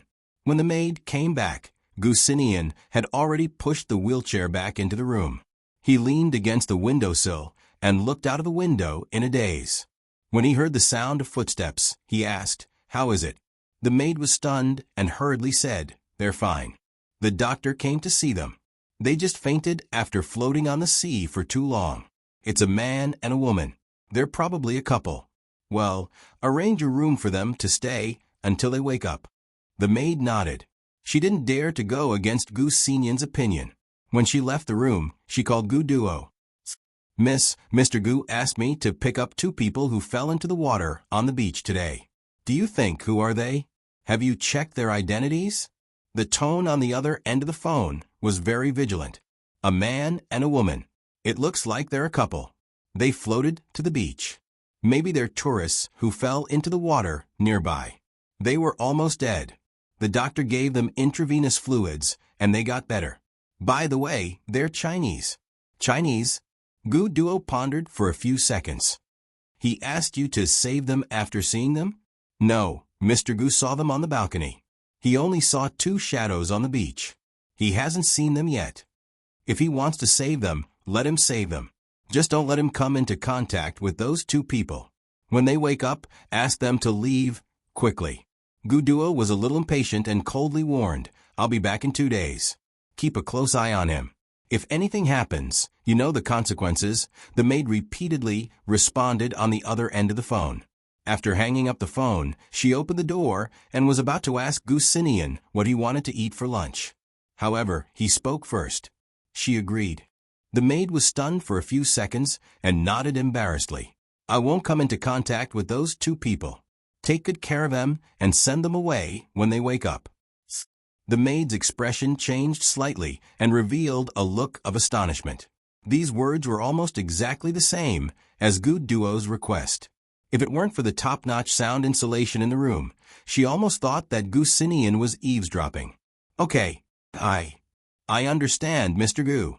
There are more than 50 villas on the beach where the ship docked. It won't be too difficult to search them one by one, but I'm afraid that we will alert the enemy. So my suggestion is to find a way to hack into the property management center of these villas, and then investigate from the owners." Behind Gu Qi was a drawing board, which served as a blackboard. On it was a simple map of Manhattan Beach. More than 50 villas were marked and numbered on the map. Yi Huanyan and Ling Han sat side by side on the sofa. Chun Yin sat on the single sofa with the fried chicken wings she had just bought and was fighting with Nanao to eat. After listening to the analysis, Yi Huanyan asked, "When will Gu Duo be back?" "I'm not sure. She's still in the country now. Pleasure Group has been in a lot of turmoil recently. Because it's involved in the arms trade, the entire group has been suspended. The Industry and Commerce Bureau is also investigating them. Gu Duo is trying to find a way to clear her name, but the father and son of the Wen family seem to have realized that they've been fooled. Now they're biting on her and refusing to let go. That means we still have time." "Not necessarily." Ling Han frowned and explained. "When the equity change was announced, it was transferred to Gu Duo's name.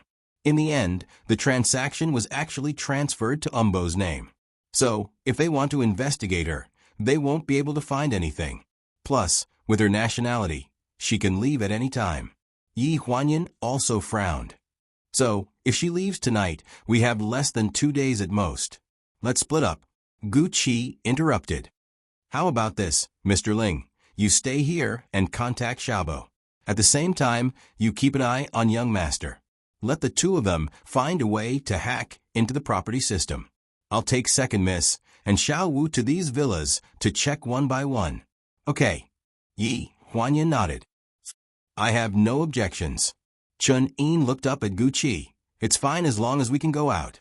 It's too stuffy here." "What about you? Can you stay here and accompany Nanao?" Yi Huanyan looked at Ling Han with a hint of worry in her eyes. Her gaze fell on his legs. Ling Han nodded. His voice was low. "Don't worry about me. I'll stay here. You guys do what you need to do." Yi Huanyan retracted her gaze from his legs. Although she tried to hide it, there was still a hint of sadness. Ling Han seemed to have seen through her thoughts. He reached out and pulled her into his arms. He patted her shoulder. "I'm fine. After these things are over, I'll go to the hospital for a re-examination. We still have a lot of time. I can slowly do the rehabilitation treatment. Just like the 5 years you spent with me." Yi Huanyan nodded. Looking at the map drawn by Guqi in front of her, her eyes became more determined. In a Manhattan Beach villa, the first ray of sunlight shone in through the curtains of the room, illuminating his delicate features. The young man frowned and raised his hand to cover his face. Then he slowly opened his eyes. In front of him was a bedroom decorated in a simple European style. The environment was very unfamiliar. He Chaochuan sat up abruptly, lifted the quilt, and got out of bed. He quickly walked to the door and opened it. There was a corridor outside. The wooden floor was shiny. Only a door at the end of the corridor was open. Voices came from it. He hurriedly took 2 steps. Before he reached the door, he saw the door open. A fat figure walked out. It was a Filipino maid. She spoke fluent English. She was probably afraid that he would not understand, so she made some hand gestures. "You're awake? Thank you. Did you save me?" Seeing that Yi Chaochuan could speak English, the maid breathed a sigh of relief and stepped forward. "You're welcome. Our sir saved you. But our sir doesn't like to meet outsiders, so I'm sorry. When your companion wakes up, you have to leave." Yi Chaochuan nodded hurriedly and asked, "Where's my companion?" The maid pointed to a room behind him that was adjacent to the previous room. "There."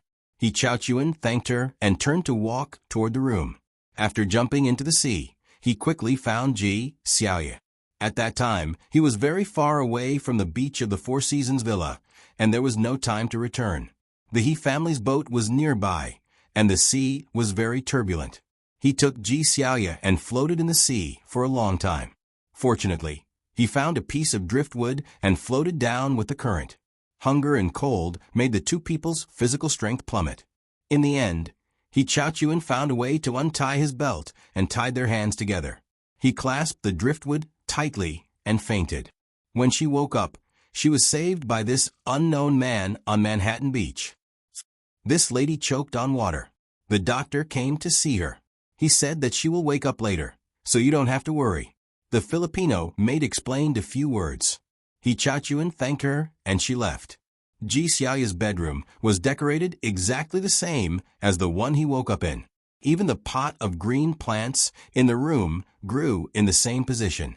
He glanced at Ji Xiaoye, who was still unconscious, and let out a long sigh. He had done his best and lived up to his conscience. The sun was shining brightly on the windowsill. He carefully opened the balcony door and walked out. Manhattan Beach was opposite.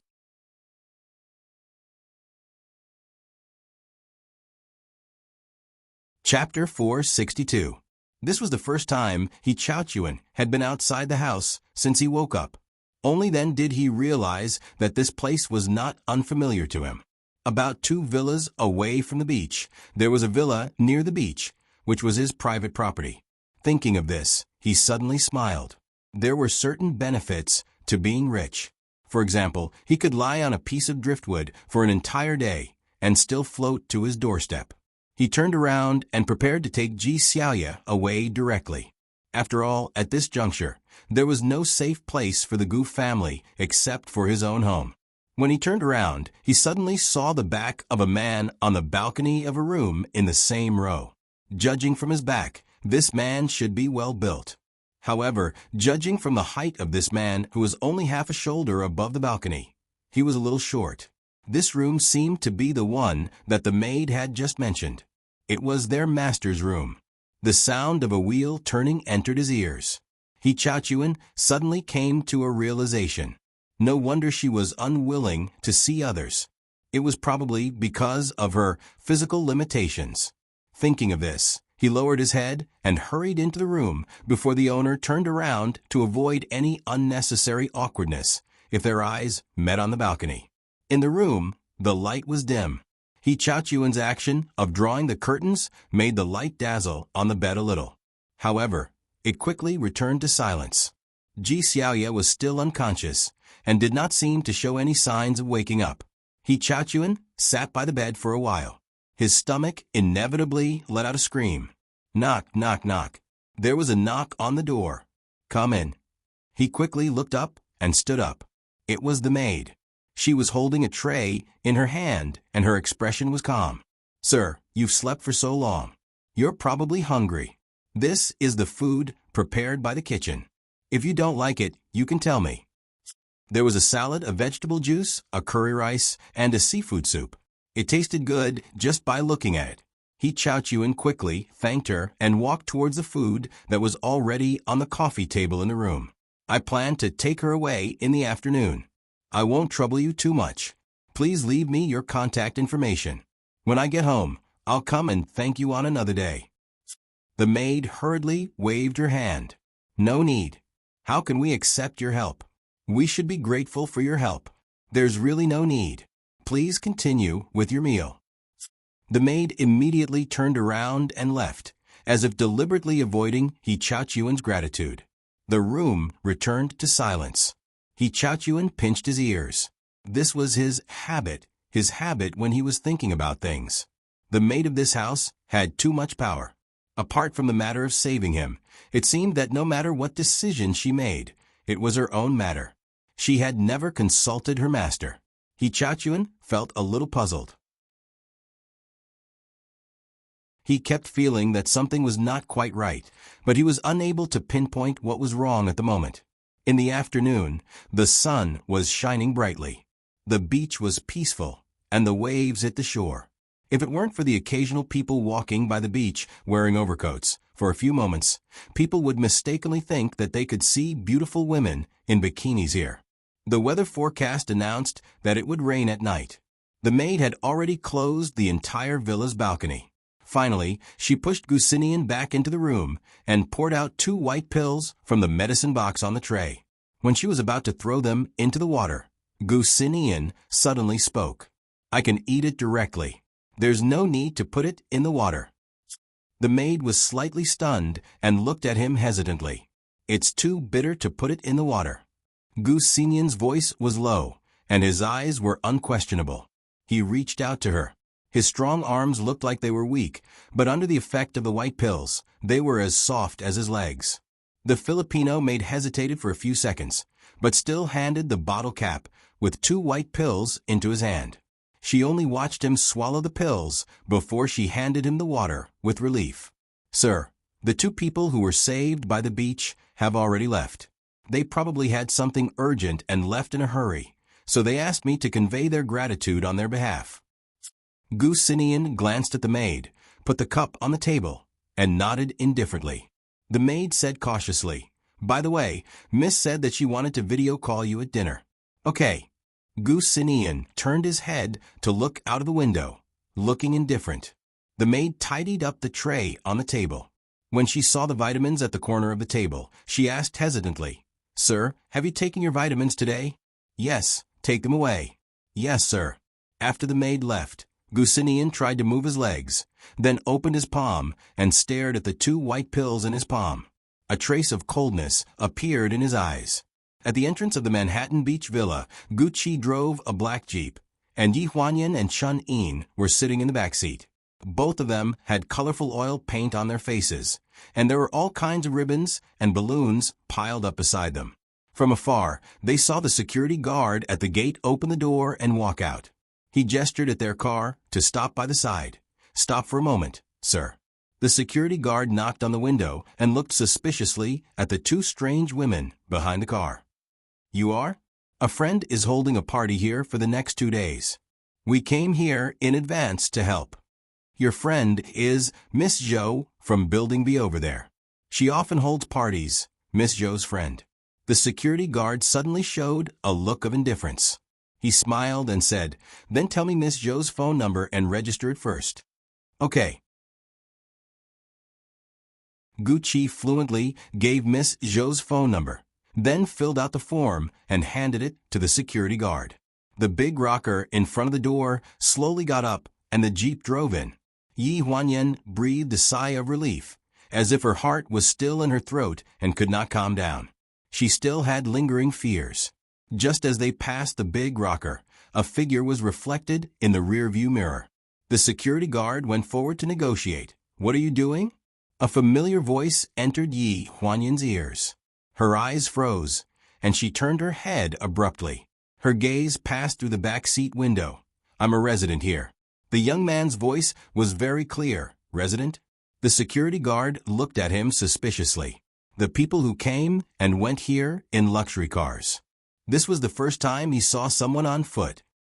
"Surname He, Building B, 3-11. Check it. Do you want to give me your phone number?" No, Mr. He, right? Come in. This lady is..." The security guard looked at the woman on He Chaochuan's back with a probing expression.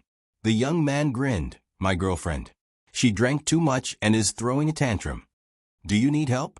"No, you do what you need to do. I'm going in." He Chaochuan's figure disappeared around the corner of the main road. Yi Huanyan pulled the car door, but Gu Qi locked it in time. Gu Qi deliberately lowered his voice in the car. "Don't alert the enemy first. We'll follow them later." They did not expect to bump into He Chaochuan and Ji Xiaoya here. The moment she saw them, Yi Huanyan's face was filled with uncontrollable ecstasy. They were still alive.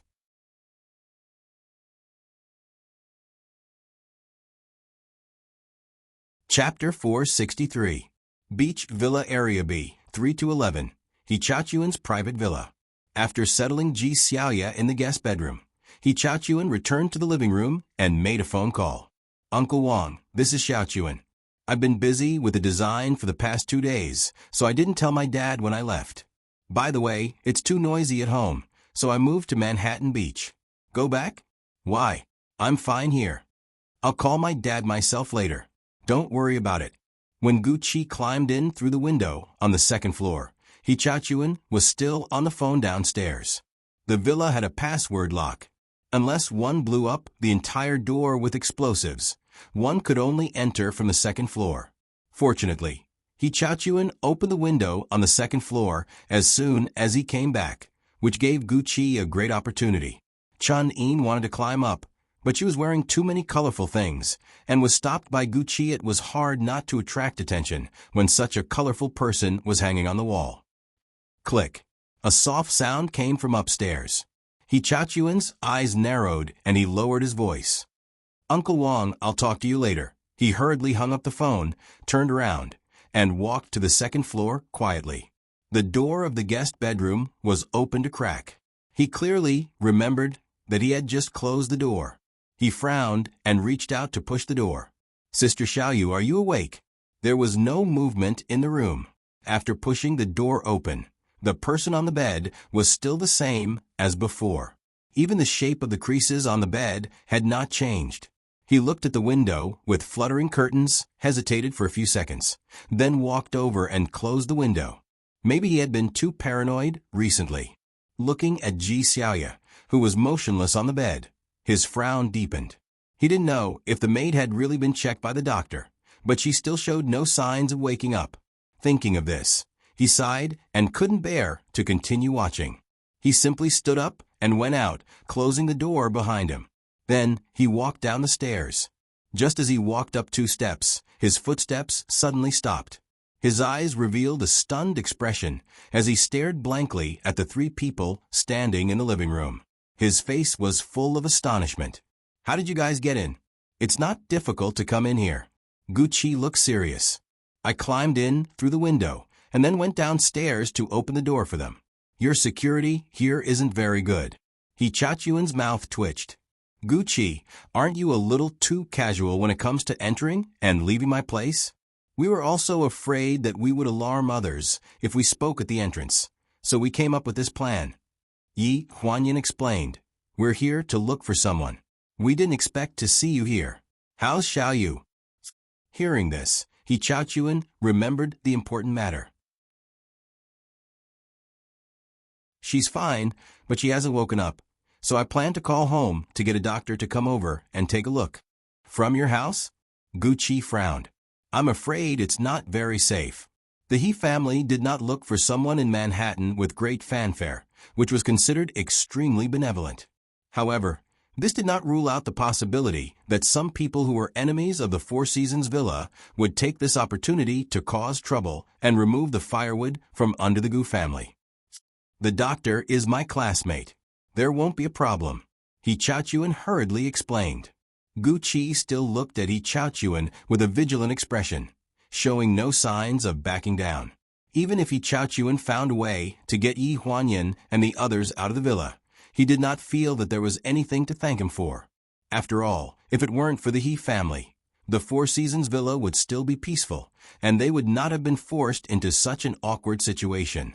Yi Huanyan coughed dryly and tried to smooth things over. Even if we take Xiaoyu away like this, we can't take her to see a doctor, so it's better to let Xiao Kun find someone. At least it's more reliable than us looking for a doctor outside. Gu Qi nodded in the end, agreeing with Yi Huanyan's words. He Chaochuan went to call a doctor, and the three of them sat down on the sofa again, each with their own thoughts. When he came back from the phone call, he was holding a tray in his hand. On the tray were 3 cups of hot tea. It was unknown when he had boiled the water to brew the tea. You just said that you were looking for someone here, not us, right? Yes. Yi Huanyan took the teacup from He Chaochuan's hand and nodded gently. My brother should be nearby. Gu Qi glanced at Yi Huanyan with a bit of surprise in his eyes. It's fine. Since Xiao Kun was willing to inform us in advance, he won't tell anyone about us. Yi Huanyan knew what Gu Qi was worried about. Hearing this, Gu Qi frowned and didn't say a word. You said that Brother Xin Yan is here? He Chaochuan's voice was full of disbelief. Are you sure? Here? What a coincidence. From the tracking of the Four Seasons Villa, the last place where the boat stopped was around here. Which district is that? Which house? In December, there shouldn't be many residents. Most of the houses here were bought as summer vacations. Really? Yi Huanyan widened his eyes in surprise. In other words, there aren't many people living here during this time? Yes. Yi Huanyan and Chun Yin instantly exchanged glances. This meant that their workload would be sharply reduced. This was good news that was hard to come by. Gu Qi's plan is for us to split up and search the beach villas. We'll go door to see if there are any suspicious houses. On the other hand, we'll find a way to hack into the property rights trading system here and investigate the owner's information. We'll work on both ends and try to find my brother's exact whereabouts as soon as possible. Then I'll go with you. I can help. No need. Just help us as an inside man. If something happens, we'll have a backup plan. Yi Huanyan looked at He Chaochuan with a gentle expression. You don't have to feel too guilty. This matter isn't something we can control. You've done your best. That's enough. We're very grateful that you saved Xiaoyu. He Chaochuan's expression turned sluggish. His eyes dimmed a little, as if he was unwilling to accept it. Sister, you don't have to comfort me. There's not much I can do when something like this happens. My father, I really don't know what he's thinking. I thought that he lived a clean and peaceful life, but the older he gets, the more he reverts back to his old self. Hearing this, Gu Qi's vigilant eyes relaxed a little. At night, the doctor came to see Ji Xiaoye. She's fine. She's just too tired. She needs to be put on some glucose and rest for a while. She should wake up after resting for 2 days. What he said was similar to what the maid had said. Yi Huanyan was originally in the next room. After the doctor left, He Chaochuan opened the door and repeated what he said to her. Only then did he heave a sigh of relief. He held Ji Xiaoye's hand by the bed and helped her lift the blanket up to her chin with his other hand. When do you plan to start the operation tonight? He Chaochuan asked as he looked for clothes in the wardrobe. Yi Huanyan answered, when it's completely dark, we'll see which villas in this area have their lights on. We'll first investigate and make a record.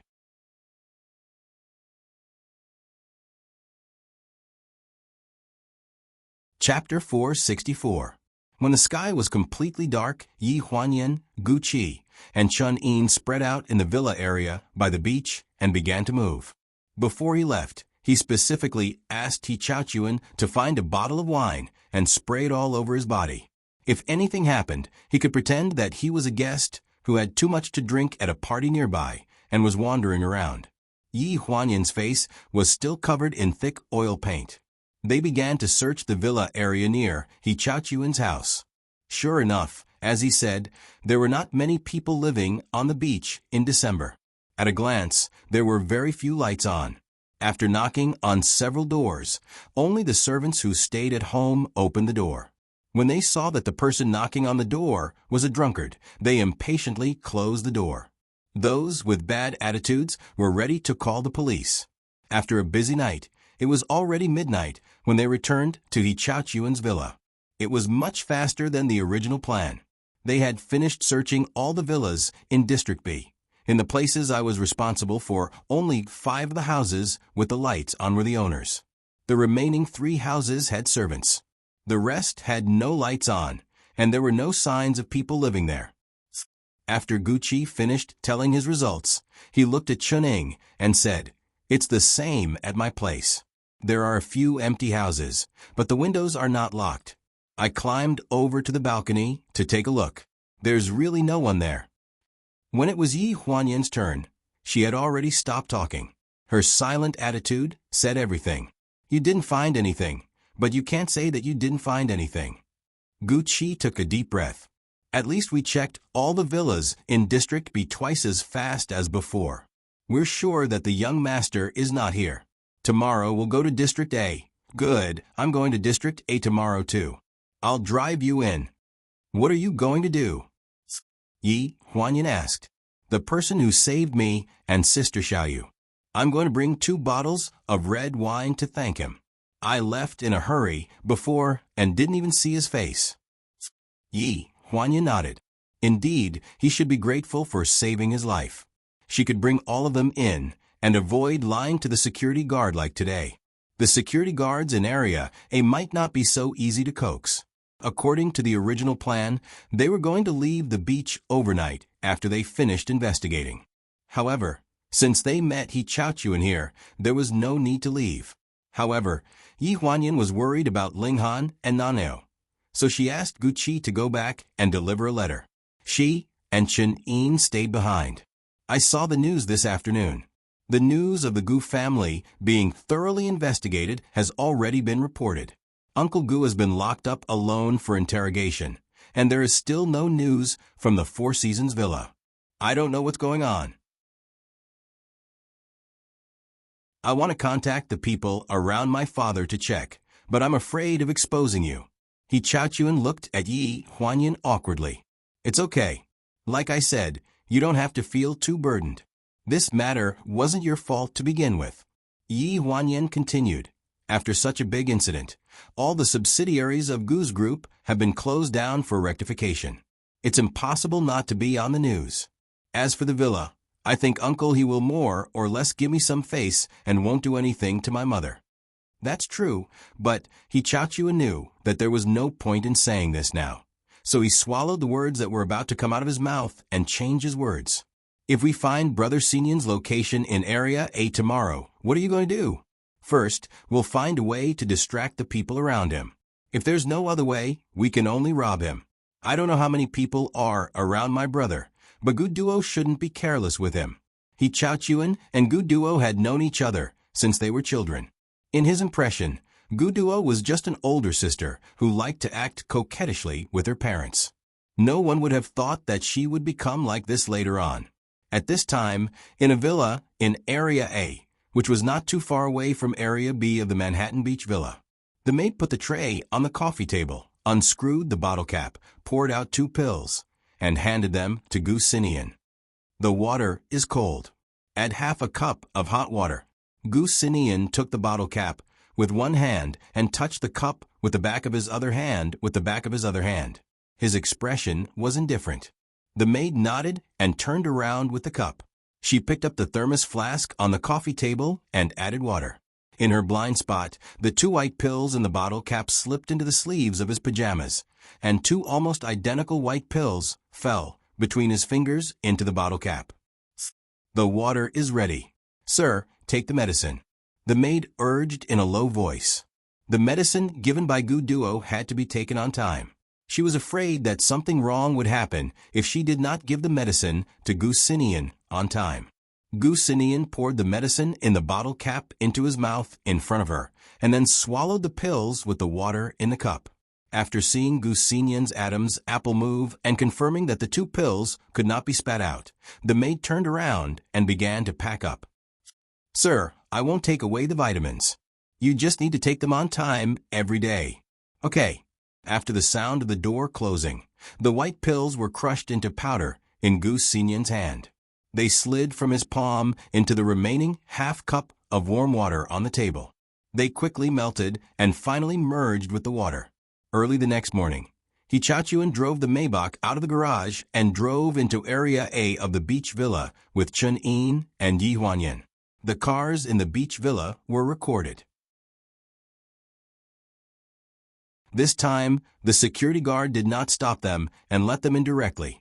In the morning, Gu Qi called and said that there was a new movement in the Four Seasons villa. He needed to find a way to investigate and try to contact Gulu. Therefore, he let Yi Huanyan and Chun-In investigate area of first in the morning. Because it was daytime, the 2 of them didn't put on any of those exaggerated oil paints on their faces. They only used a dark foundation to make their faces look very dark. Those who didn't know better would think that their skin was naturally dark. If they weren't very familiar with them, they wouldn't be able to recognize them at a glance. After leaving the security guard site, the 2 of them directly got out of the car. Hichachuan pointed to a villa not far away and said, "I'm in that house. I'm in that house over there. When the time comes, just wait for me nearby. Contact me at any time." Following the direction of his finger, Yi Huanyan and Chun-In both looked up and memorized the location. They nodded and left from a fork, going straight into the deepest part of the villa area. Ding dong. The doorbell rang, which made the maid very surprised. After opening the door and seeing Hichachuan, her eyes became more vigilant. "Hello, I'm here to thank your husband." Hichachuan lifted the things in his hand and pulled out a kind smile at the nervous maid. However, the maid blocked the door and had no intention of letting him in. "Sir is not at home. You don't have to thank him for saving you last time. Hurry up and leave." With that, the maid was about to close the door.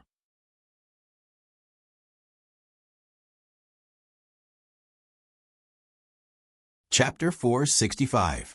Hey, wait a minute.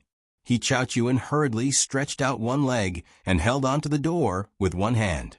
He said anxiously, "I don't mean anything else. I just want to give you something to express my gratitude. Can I leave after I put it down?" Hichachuan had analyzed that the owner of this villa was a strange person. Since he didn't want to meet them in the first place, he naturally wouldn't accept his gratitude now that he was here to express his gratitude. The maid blocked the door and was in a deadlock. Suddenly, 2 big men appeared behind Hichachuan and tried to twist his arm without saying anything. The other man threw a punch at him. Fortunately, Hichachuan's taekwondo skills weren't low, so he reacted quickly. He quickly bent down and ducked, dodging the big man's fist. Naturally, the things in his hand fell to the ground. The moment he pulled back his leg, the door slammed shut with a loud bang. "It's a misunderstanding, a misunderstanding." Hichachuan jumped to the side and quickly retreated. The 2 big men didn't mean to hurt him. They just forced him to retreat to the outside of the yard and stood there like 2 human walls. They didn't move anymore. Hichachuan stood outside the door for a while and frowned at the big men. He looked up at the second floor, but he didn't see the man in the wheelchair. Suddenly, an idea appeared in his mind. This idea made him shudder for no reason. He looked at the window sill on the second floor in disbelief. What kind of person would need 2 bodyguards who were obviously skilled in hiding in a place where they lived? What kind of person lived in a place where the housekeeper had more power than anyone else and didn't even need to ask for the owner's permission? What kind of person lived in this place? He didn't dare to stay any longer. He turned around and climbed into the car. As he dialed the phone, he started the car in the direction where Yi Huanyan and the others had disappeared. Yi Huanyan and Chun-In were at their wits' end. They couldn't pretend to be drunkards during the day. If they wanted to knock on someone's door in the middle of the day, they needed a suitable reason. Chun Yin's method was to sell insurance. As a result, when they knocked on the door of the first house, they were almost called by the police. "Get in the car. I have something to say." He Chaochuan's car stopped in front of them. After getting into the car, he drove to a remote place, which was blocked by 2 big trees. He Chaochuan lowered his voice in the car. "I just discovered something, and it made me guess." "What did you find?" "The man who saved me earlier is in a wheelchair.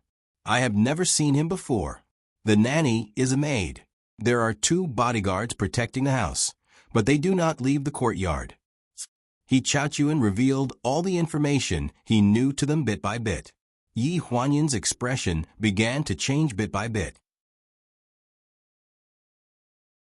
When Uncle Wang called me last night, he gave me a clear instruction that my father didn't want me to stay in Manhattan Beach for the time being. He wanted me to go home or move to another place. My father, he has never cared about where I live. For him to suddenly say this, it must be because he knows that my place is too close to a certain place. It's only a 10-minute drive from where I live. Yi Huanyan clenched her fingers. My brother is there. Yes, that's what I'm guessing. In the houses here, other than those of extraordinary status, who would arrange 2 bodyguards to guard the courtyard. And which master of the house never left the house. It didn't seem like they were protecting him. It seemed more like they were keeping him under house arrest. What do we do now? If we fight openly, Chun Yin and I might not be able to win against those 2 men. What are you talking about? 1 against 2. Chun Yin interrupted unhappily. What kind of bodyguards are you talking about? You think I can't beat them? You're the one who can't beat them. Don't drag us into it.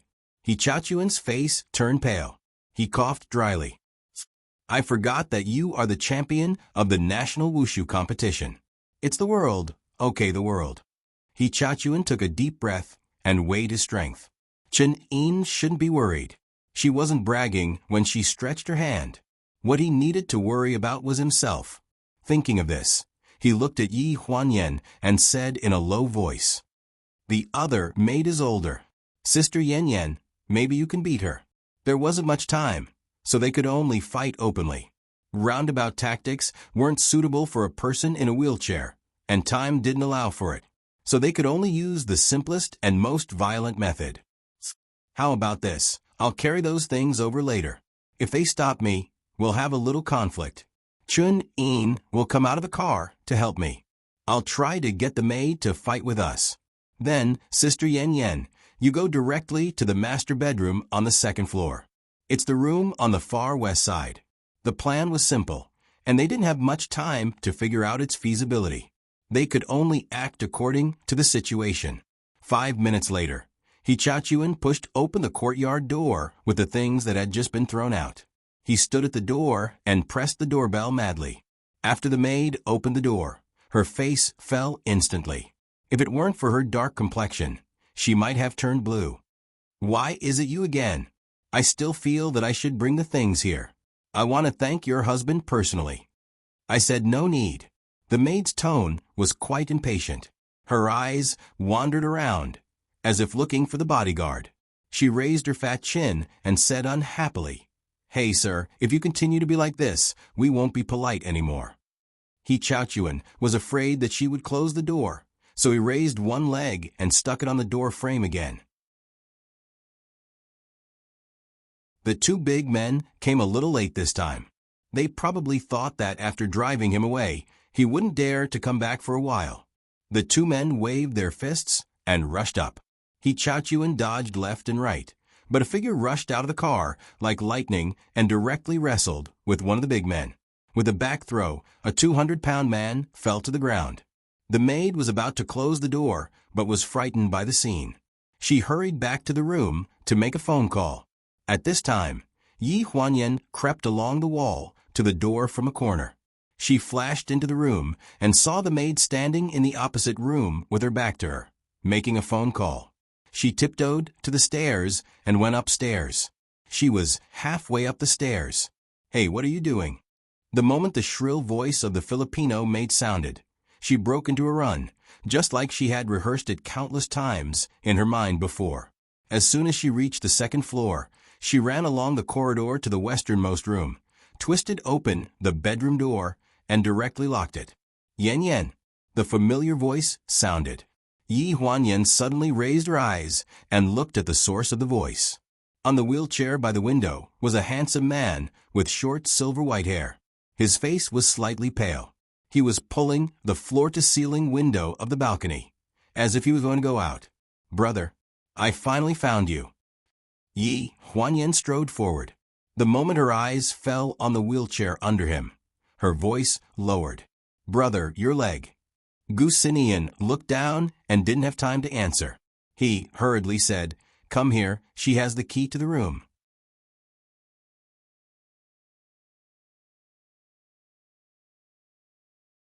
Chapter 466. While they were talking, they heard the sound of the door handle turning behind them.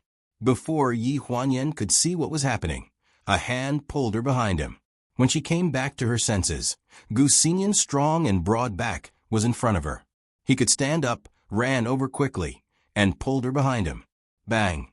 The door was pushed open and heavily smashed into the wall. The entire room shook as if it was about to experience an earthquake. The plump maid stepped on the door and stared at Gu Xinian in shock. "When did your legs recover?"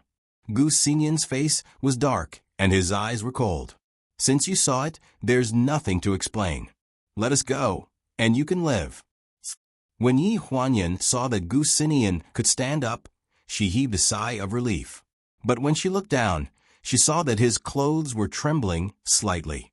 Upon closer inspection, she could see that his legs were slightly bent and he couldn't stand up straight. Her face turned pale, and she held Gu Xinian's hand tightly. The maid frowned, and her dark face was full of anger.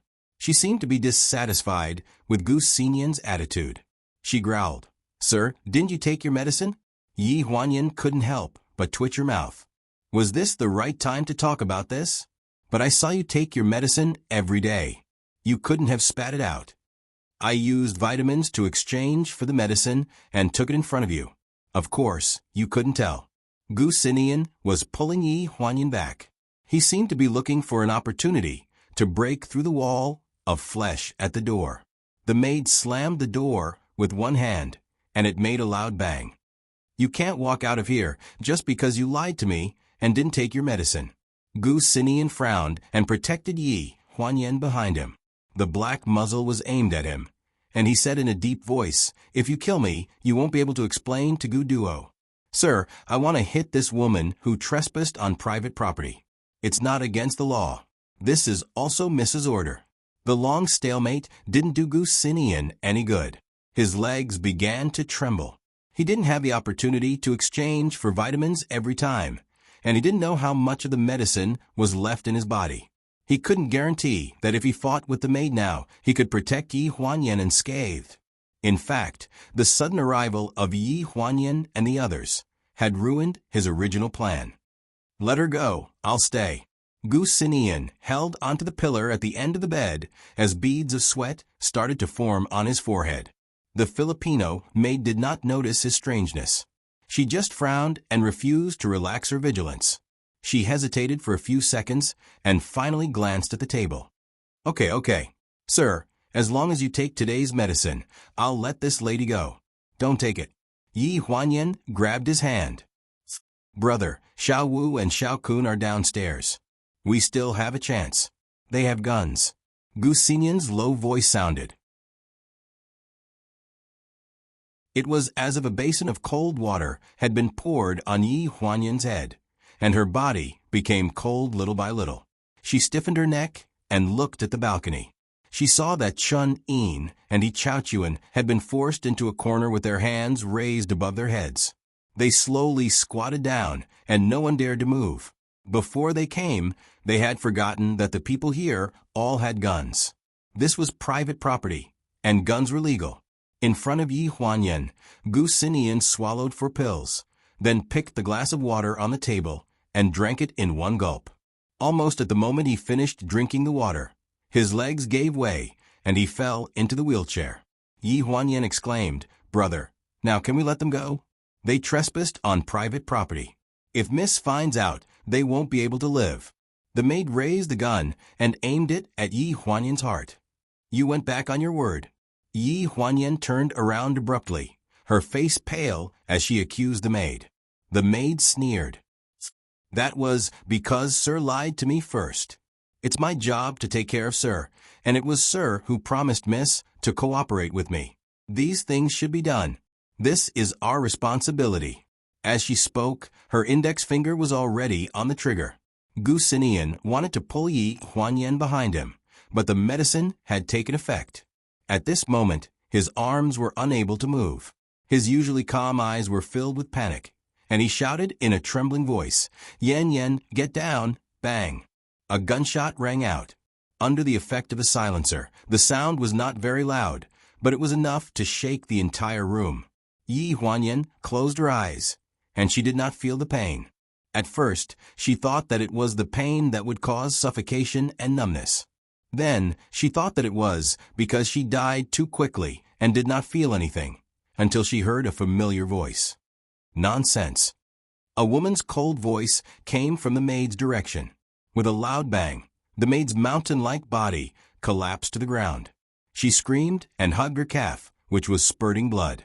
Behind her, Fu Yingxiang was dressed in a black motorcycle outfit. She wore a pair of shiny marten boots, and her slender fair hand was steadily holding a submachine gun. White smoke was coming out of the muzzle of the gun, and her expression was extremely cold. Xiaoheng. Gu Xinian's voice was hoarse, and his eyes were full of disbelief. You can thank me when I'm done. As soon as he finished speaking, he staggered again and hit the two arms of the Filipino maid directly, interrupting her attempt to counterattack with a gun.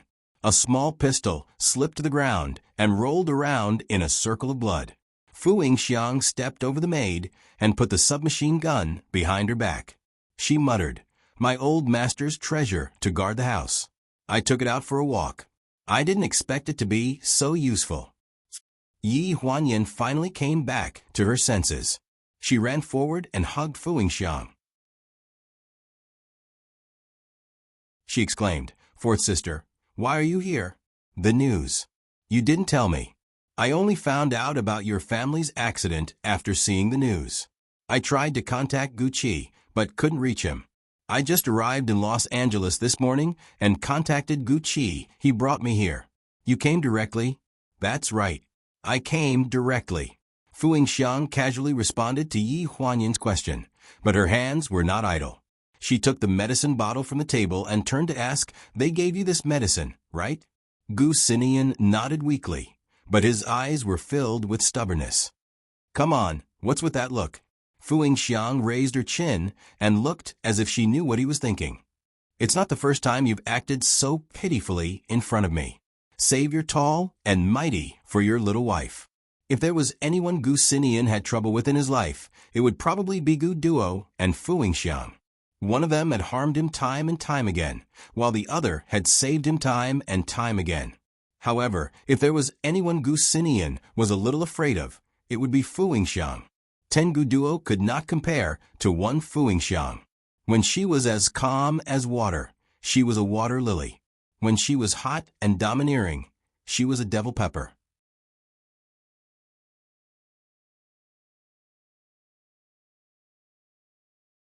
Chapter 467. Fu Yingxiang kept the bottle of medicine on her and muttered, "Why do you always have a problem with these bottles?" Gu Xinian's expression became even more resentful. At this moment, Gu Qi had already cleaned up the floor below. The 2 bodyguards were almost drained of blood, and they were groaning on the floor of the living room. Gu Qi walked forward and reported to Fu Yingxiang, "I've checked. They didn't hurt any vital parts. They'll probably be fine after lying in the hospital for more than half a year. I've called the emergency services, but the Gu family is under investigation now, so the follow-up here, I'll get someone to deal with it. It has nothing to do with you. Go upstairs and carry your young master down. We have to leave quickly.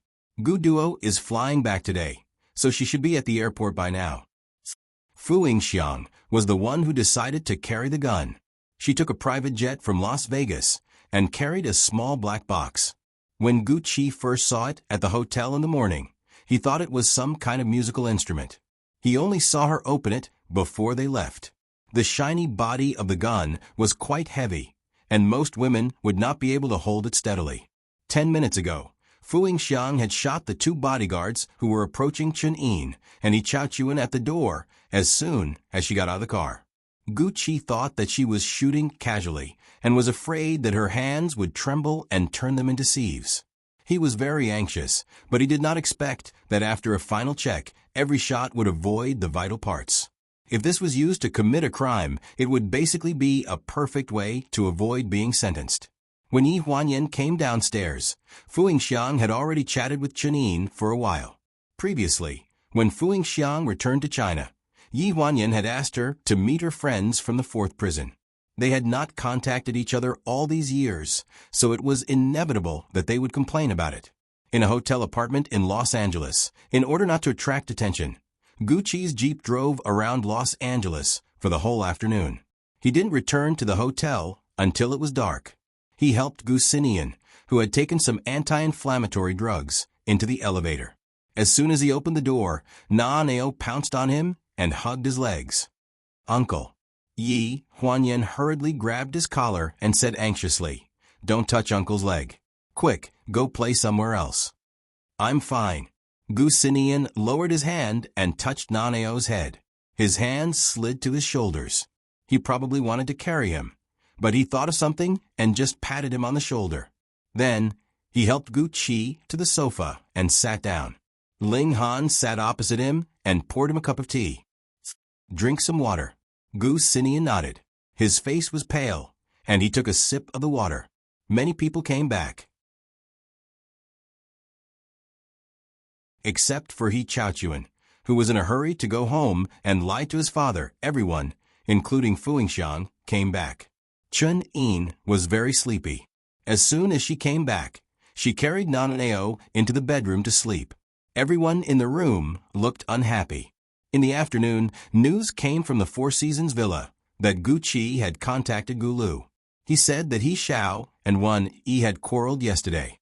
They didn't know what they said, but He Xiao now didn't even let her out of the East Court. It's not just that. Gu Qi looked worried. "My brother said that He Xiao ordered his subordinates to take Madam away from the island the day after tomorrow." "Where to?" Yi Huanyan asked anxiously. Gu Qi shook his head, his face full of worry. "I don't know. It's because I don't know that I'm worried. If she is taken to the United Nations custody and interrogation place, like Sir, Madam's body won't be able to take it. I'm afraid that there is something more unbearable for Mother." Gu Xinian gripped the teacup in his hand, his face gloomy. Yi Huanyan more or less knew about the past. When she heard this, she understood 90% of it. Her face also darkened. "It can't be. He Xiao wouldn't do such a thing. It's been so many years. We've been brothers and friends for so many years. He doesn't seem to care about anything." Gu Xinian reminded. "If he really hated Father for so many years because Mother broke off the engagement, what do you think he wants to do the most now that his plan has succeeded? He wants to take back everything that he lost, or that he thinks should belong to him." Ling Han's voice was a little cold. He was not as embarrassed as Yi Huanyan. He was very rational and decisive. To be honest, emotional disputes had nothing to do with age or seniority. Yi Huanyan couldn't lie to herself. She lowered her head dejectedly and whispered, "Then what should we do? Mother definitely can't take the humiliation from someone like He Xiao." At first, she didn't expect that the people from the prosecutor's office would only take Gu Heng away. If she had known earlier, Yi Huanyan felt that she would have taken her mother away that night no matter what. She wouldn't have had to suffer such humiliation. "Go and bring Auntie out." Ling Han's voice rang out. Everyone raised their heads to look at him. Gu Qi frowned and explained, "Mr. Ling, you might not know that the Four Seasons Villa is heavily guarded. The 4 entrances to the north, south, east, and west are all closely monitored, especially the East Court. It's as difficult as ascending to the heavens to see Madam. It's almost impossible for us to sneak in. The gambling king's daughter should be able to enter openly, right?" Ling Han's gaze fell on Fu Xiang, and there was a hint of inquiry in his eyes. Everyone was slightly stunned. Gu Xinian was the first to react, and he looked up at Fu Xiang. Gu Qi also reacted and said anxiously, "My brother said that the person in charge of the villa's security this time is Mr. Smith." Gu Xinian's voice was hoarse, but there was a hint of joy in it. "I heard that when Uncle Fu was still alive, he had a good relationship with Smith." Smith was the main person in charge of monitoring the Four Seasons Villa this time, and he was now stationed in the villa. When the Gambling King was still alive, he made friends all over the world. He had high hopes for Fu Xiang since she was young, so he brought her to meet these friends since she was young. This was also one of the reasons why she was able to revive her family business so quickly. Others might only inherit the property left behind by their parents, but she inherited her father's connections. Fu Xiang looked around, and her gaze finally fell on Yi Huanyan. She suddenly smiled. "Why are you all looking at me so nervously? If I didn't help you, would I have to come all the way here? Besides, Aunt Gu has always been very good to me, so I'll definitely help you." Although she said that, if she really helped this time, she would definitely offend Smith. In the future, the casino that Fu Xiang managed would no longer receive his protection, and they might even be attacked. To others, this rescue was just a risk, but to her, this was a sacrifice. "We'll set off tomorrow afternoon. I'll contact someone to arrange the ship. When the time comes, you can hide in the cabin." After Yi Huanyan helped Ling Han back to the room, only Fu Xiang and Gu Xinian were left in the living room. This was the first time they were alone like this since the last farewell at the Four Seasons Villa. "Go and see her, she's still unconscious," Fu Xiang said as she took out a green spray bottle from her bag and handed it to Gu Xinian. "This medicine will help her wake up sooner."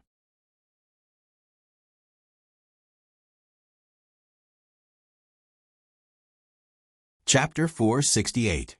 It was late at night. For safety reasons, everyone stayed in a suite. The 3 bedrooms were left for the 3 women and 1 child. The men were all squeezed in the living room. "After this incident, I want to hold the wedding as soon as possible." Gu Xinian's voice was particularly clear in the dark living room. After a while, another voice came from the sofa. "I hope so too. Let's hold the wedding together. A long night is fraught with problems." "Okay." Ling Han flipped over, and it was a little strenuous for him. "How's your leg?" Gu Xinian asked again. After a few seconds of silence in the dark, Ling Han's cold voice came. "It's not a big deal. I'll treat it after this incident is over." Ling Han had been trapped in the cold pool for too long. The degree of necrosis of the muscles in his leg was far greater than his. Gu Xinian had stayed in the cold pool before and knew what it was like. After an unknown amount of time, Ling Han's voice came from the living room again. It was a bit nasal and very dull. "If it can't be cured, I won't force Yan Yan to stay by my side." Gu Xinian was slightly stunned. "What do you mean? Do you think Yan Yan will dislike you?" "No." Ling Han took a deep breath. "I'm the one who despises myself for not being able to protect her. If I stay by her side, I'll only be a burden to both of us. I owe her too much. It wasn't easy for her to have a chance to start over. She shouldn't ruin it on me." Gu Xinian's face darkened. Just as he was about to speak, a figure flashed in front of Ling Han faster than him and punched him in the face. A muffled groan came from the darkness. "Second Miss has waited for you for so many years. You want to leave just because you say that you shouldn't ruin it for her? You have a burden? Is that what you're saying?" Gu Xinian, suddenly sat up from the sofa and looked at the figure not far away in surprise. Gu Qi's figure was thin, but his skills were good. With one punch, Ling Han could only feel that his mouth was full of the taste of blood, and he couldn't speak. "It's the same for the previous few times. You said you wanted to make it up to the second miss, but what you did, whether it was breaking up with the second miss, marrying Miss Gu Duo, or suddenly disappearing from the Four Seasons Villa, messing up your company, and implicating the villa, which one of those things did you really make it up to her?" Gu Qi tugged at Ling Han's collar. his face livid. What's so good about a self-righteous man like you? Second young miss must be blind to be so devoted to you. Gucci let go. Gu Sinian hurriedly got up, but because his legs were still weak, he couldn't get up to help. In the darkness, his voice was particularly cold, accompanied by a series of warnings. Gu Chi clenched for a while, and then angrily let go. He said coldly, "If you still have any feelings for the second miss, you shouldn't say that you want to let go. Don't think that you're great because you're in pain. You're scum for saying such words." After letting go of Ling Han, Gu Chi turned back and sat on his single sofa. Ling Han relaxed his body and looked up.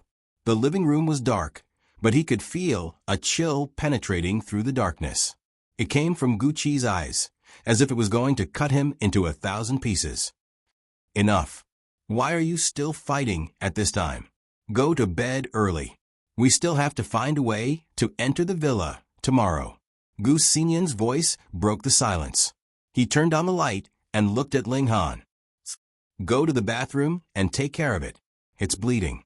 Ling Han nodded slightly, felt for the crutches on the sofa, and got up to walk to the bathroom. With a pa sound, the bathroom light was turned on, and a man with a face full of blood and dirt was reflected in the mirror. His beard was unshaven, his face was haggard, and there were some white hairs on his temples. He looked very old. 6 years ago, after Yi Huanyan left, Ling Han rarely looked in the mirror.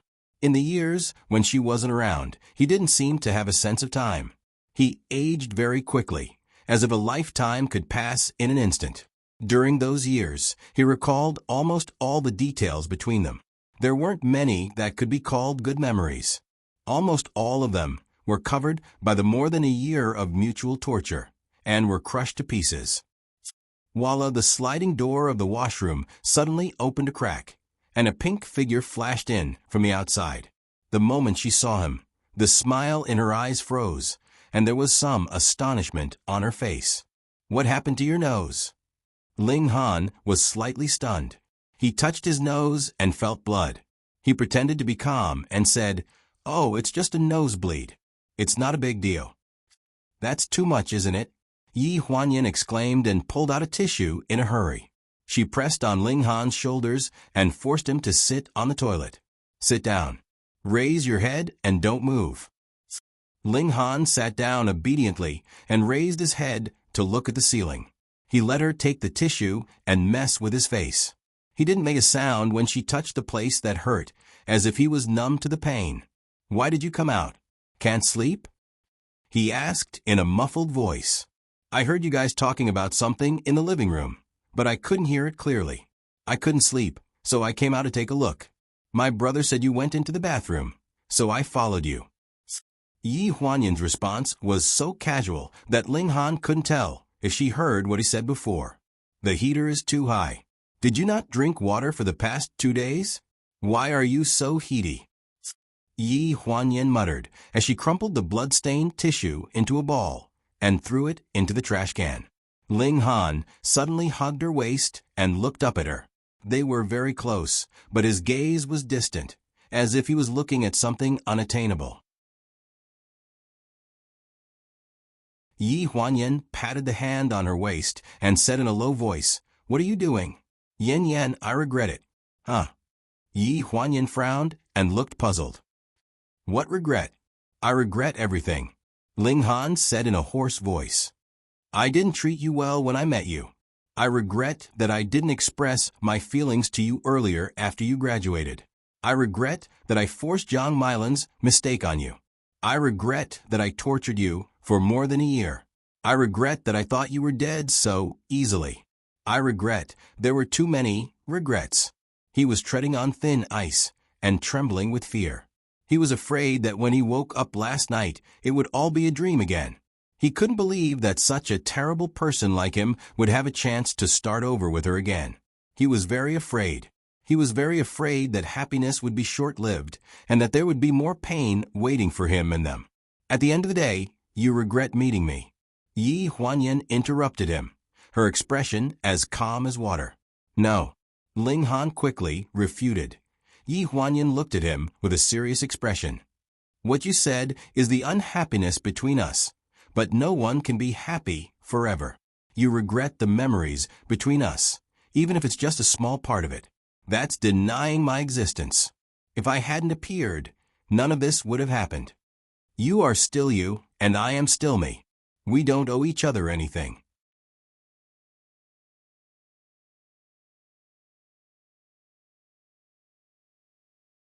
Chapter 469.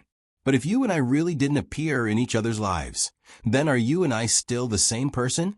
Yi Huanyan pressed on his shoulder. 6 years of time had eradicated her cowardice. What had been reborn was not only her shell, but also her resolute heart. If you dare to leave me alone for any reason, I'll turn around and ask Naneo to call someone else daddy. You better think carefully. She knew what Ling Han was thinking. He had always been proud and aloof. Now that one of his legs was disabled, he could only watch helplessly from the side. She knew how uncomfortable he felt. The two of them were very close to each other, less than 10 centimeters away. Their breaths mingled, and the warm breath sprinkled on each other's faces. Ling Han was about to let go of her waist when he suddenly felt a weight on his leg. The warm breath smashed down on his face. She hooked her arms around his neck and bit his lips. She sat on his lap in a domineering manner, full of aggression. Most of the time, this month had been too depressing, whether it was physical or mental. It was hard to restrain himself when it came to teasing. Her hand caressed a certain part of his body that had already hardened. She roughly pulled down his pants and rubbed her soft buttocks back and forth across the thin layer of fabric. Ling Han's face gradually turned red, and his hands around her waist gradually tightened. His hands slid down her thighs and into her silk nightgown. He felt 2 plump areas and rubbed them vigorously. Yi Huanyan gritted her teeth. Her hair was messy on her shoulders, and she suppressed the sound of broken moans. In the darkness outside the door, the soft sounds were particularly seductive. A certain someone coughed dryly, and his face was ashen. He took out a cigarette from his pocket and walked towards the balcony without looking back. A certain someone's Adam's apple moved, and his footsteps were light as he felt for the door of a certain bedroom. He opened the door and barged in. The moonlight in the bedroom shone on the bedside, and it shone on a head of black hair that fell like a waterfall onto the pillow. Gu Xinyan's eyes warmed, and he felt for the bedside. Ji Xiaoya had not woken up yet. She was wearing a beige nightgown. Fu Yingxiang helped her change into it, saying that it would make her sleep more comfortable. Looking at the cleavage exposed by the deep V-neck of the nightgown, Gu Xinyan's eyes suddenly became heated. He suddenly remembered the Chinese medicine treatment that Fu Yingxiang had mentioned earlier in the day.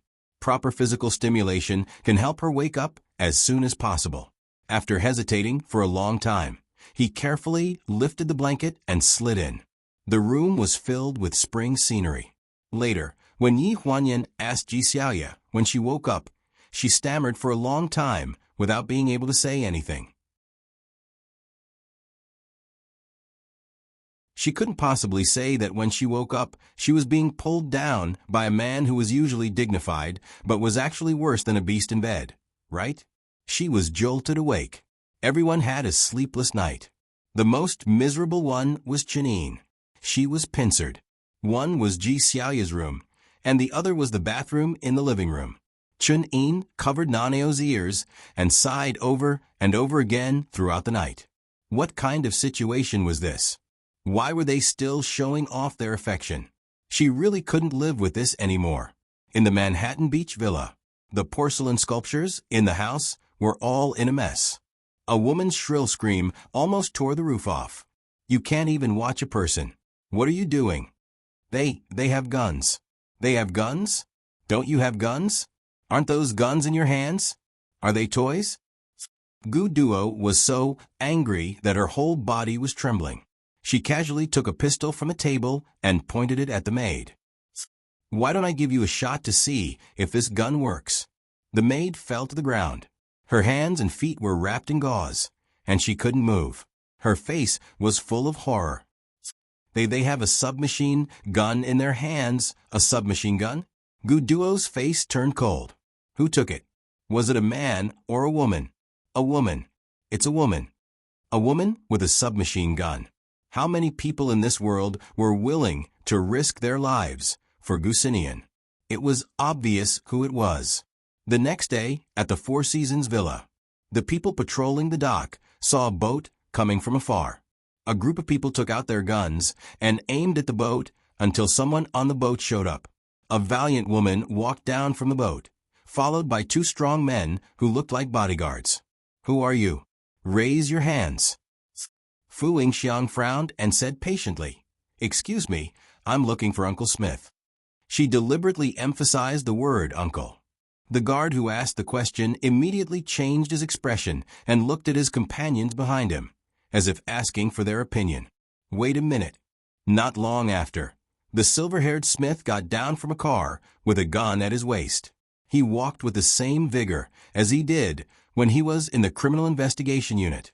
When he saw Fu Yingxiang, he showed a loving smile. "Xiaoying, why are you here? We haven't seen each other in a long time." "Uncle, shouldn't you ask your men to put away their guns first?" Fu Yingxiang looked around and smiled meaningfully. Smith glared at everyone. "What are you doing? This is my niece. I watched her grow up. Put away your guns." Everyone put away their guns. Fu Yingxiang then walked up. "Uncle, we haven't seen each other in a long time. I need you to do me a small favor this time." Smith was able to get to where he was today not only because of his martial arts, but also because he was quite shrewd. Hearing her words, he glanced at her and smiled. "As long as you don't ask me to leave my post and ruin the task of guarding this villa, I can help you with whatever you want. After all, I watched you grow up, and I have a good relationship with your father." These words blocked Fu Yingxiang's way of pleading for Wen-Yi. She didn't panic and smiled as well. "Uncle, I'm not that capable, and I don't have that great of a relationship with the Four Seasons Villa. I just want you to help me take care of my Aunt Gu. After all, I lived here for a period of time when I was young.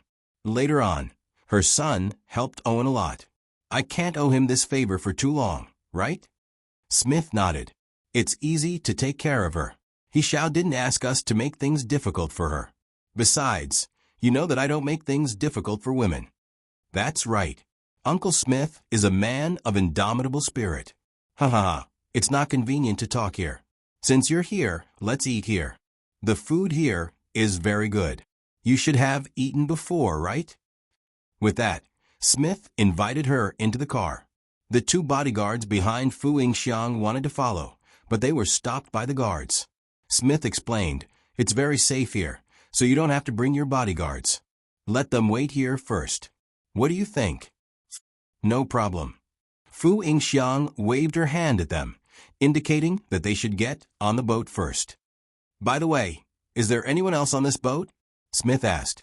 Fu Yingxiang's expression froze, and a trace of nervousness appeared in her eyes. "What's wrong? My boat is docked at the dock. I'm not going anywhere. Do I need a boat too?"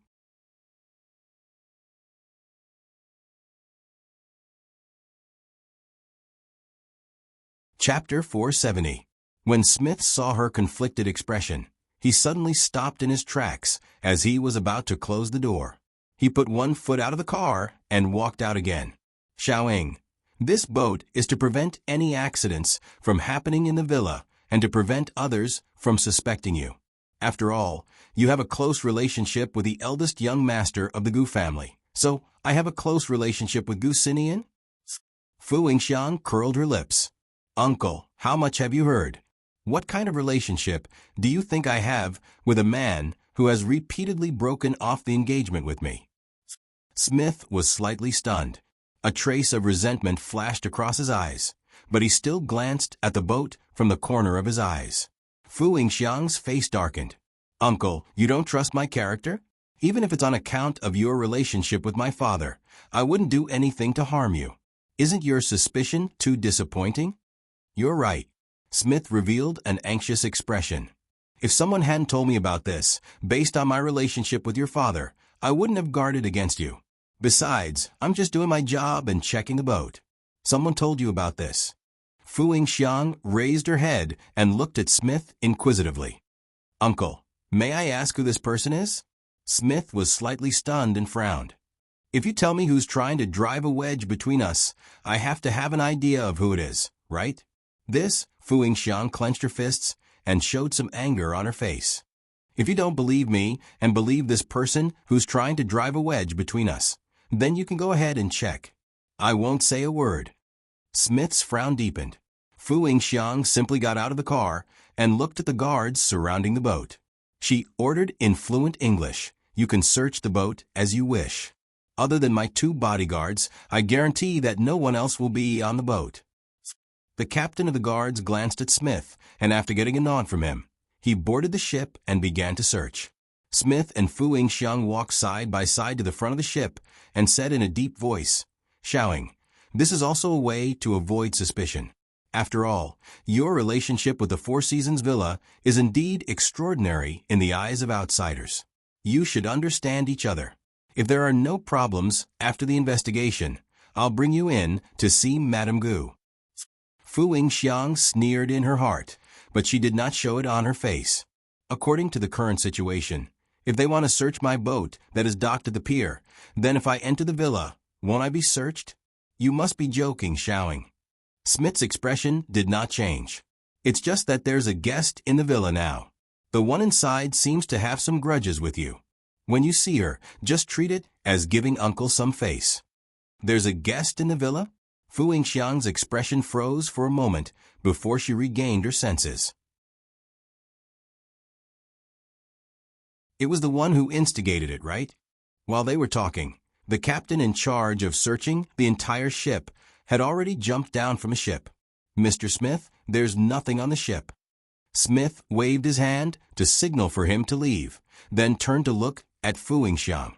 "I knew that you wouldn't bring anyone with you on the ship, but to avoid suspicion, I said it from the beginning." Fu Yingxiang tugged at the corners of her mouth with a fake smile. "My relationship with the Gu family is not good enough to push myself into the teeth of the storm at this critical juncture." Smith did not comment and gestured in the direction of the car door, then followed Fu Yingxiang into the car. The car drove past the Four Seasons Villa's Wudong Avenue, all the way to the entrance of the East Court. Smith still did not say who the person who instigated it was, but Fu Yingxiang had already guessed in her heart. The East Court's entrance was tightly shut. Smith opened the car door in a very gentlemanly manner and invited Fu Yingxiang to get out of the car. "My Auntie Gu should be doing well recently. Her health isn't very good. She's fine, except for Yishao, who comes every 2 days and quarrels with her. Her condition is very stable. She doesn't talk to our people, and her temper is a little bad." The two of them talked as they entered the house. When they walked into the living room, Smith's expression suddenly changed, and he shouted upstairs, when no one answered. Fu Yingxiang frowned. "What's wrong?" "No, this is not right." Smith muttered to himself as he rushed up to the second floor and opened the door to the master bedroom. "What's wrong? Uncle Smith?" Fu Yingxiang asked upstairs. "Stand there and don't move." He suddenly turned around and stood on the stairs, staring at Fu Yingxiang with a vigilant expression. He said coldly, "Just stand there and don't move." Fu Yingxiang frowned and stopped moving forward. "What's wrong?" "When I went to pick you up at the entrance of the villa, she was still there." Smith walked downstairs, his face full of vigilance. "She's gone?" Fu Yingxiang's eyes showed some astonishment, but she quickly regained her composure and said seriously, "You should have seen clearly that I didn't do anything at the entrance of the villa. You also searched my ship, but there was nothing on it. You can't let me be the scapegoat. But it is true that after you came, he disappeared. Xiaoying, tell me, what is your purpose for coming here? Where did you take him?" Fu Yingxiang took a deep breath. "Okay, I came here to see Angu. You also searched my boat, and I followed you here. Where do you think I can hide her? My boat must still be at the port. Why don't you go and check again? Also, am I the only one in the villa today? Didn't you say that someone warned you that someone wanted to take Angu away? Isn't he here?" Hearing this, Smith's expression froze, as if he suddenly remembered something. He looked around and confirmed that he and Fu Xiang were the only two people left in the villa. His face instantly darkened. He frowned and shouted into the walkie-talkie. "Where's the woman who was here just now? And where is Ivan? Find Ivan for me." Not long after he finished speaking, there was a rush of footsteps outside the door.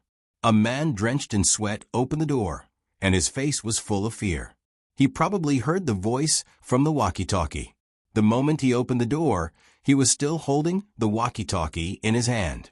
He looked up at Smith and said, "My stomach hurts. I just went to the bathroom. Mr. Smith, what's wrong?" Smith's forehead was about to burst into flames. He kicked the man out of the door. The man screamed and rolled down the stairs. "Idiot, where is the woman here?" The man's face was bruised and swollen. He covered his nose and looked at Smith, who was on the stairs, and said in a trembling voice, "She was here just now. I just went to the bathroom. Mr. Smith, they must still be in the house." Smith's face darkened. "If you can find Wen Yi and that woman in this house, I will give you my seat, idiot." "Woman?" Fu Xiang's voice came from behind Smith. "What woman?"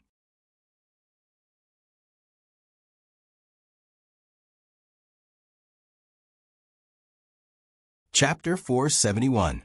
10 minutes later, Smith gave the order to search all the boats around the villa through the walkie-talkie.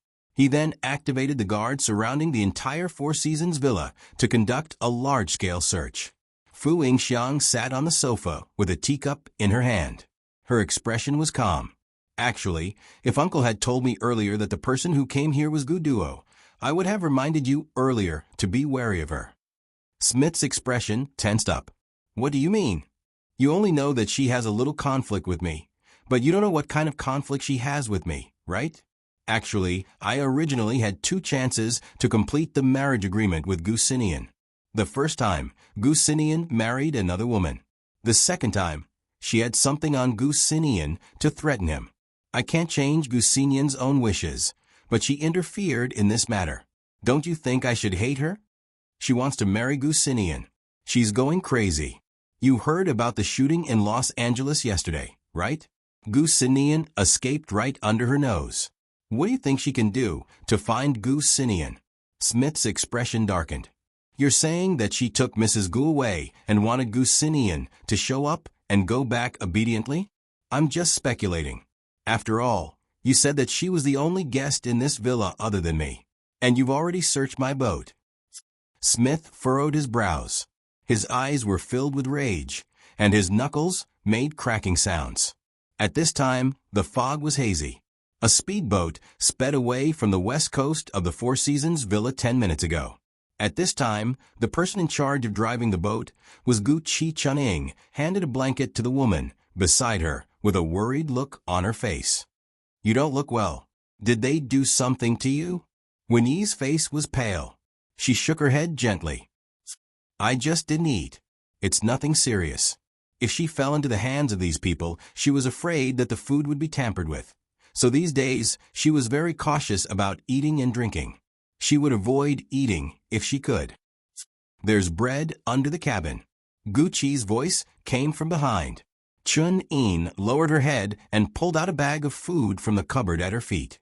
She quickly opened the bag and handed it to Wen Yi. "Thanks. You're welcome." She giggled. "I didn't expect things to go so smoothly this time, much smoother than expected." As she spoke, she lifted her leg and kicked a burlap bag in the middle of the cabin. "It's all thanks to this big sister's help." Following her kick, a muffled groan came from the burlap bag, but no more sound came out. From the sound of it, the mouth was sealed. Wen Yi frowned and looked at the burlap bag at her feet. A touch of coldness appeared on her pale face. "I didn't expect that after so many years, I would have raised an ingrate. If I had known, I wouldn't have let her grow up in the villa more than 30 years ago." Hearing this, Chun-In was slightly stunned. Only then did she remember that the person in the bag could be considered Wen Yi's half-daughter. Her kick seemed to be inappropriate. 20 minutes ago, in the living room of the Four Seasons villa, Gu Duo was brought in by Smith. The guard at the door, Yuan, closed the door and stood guard outside.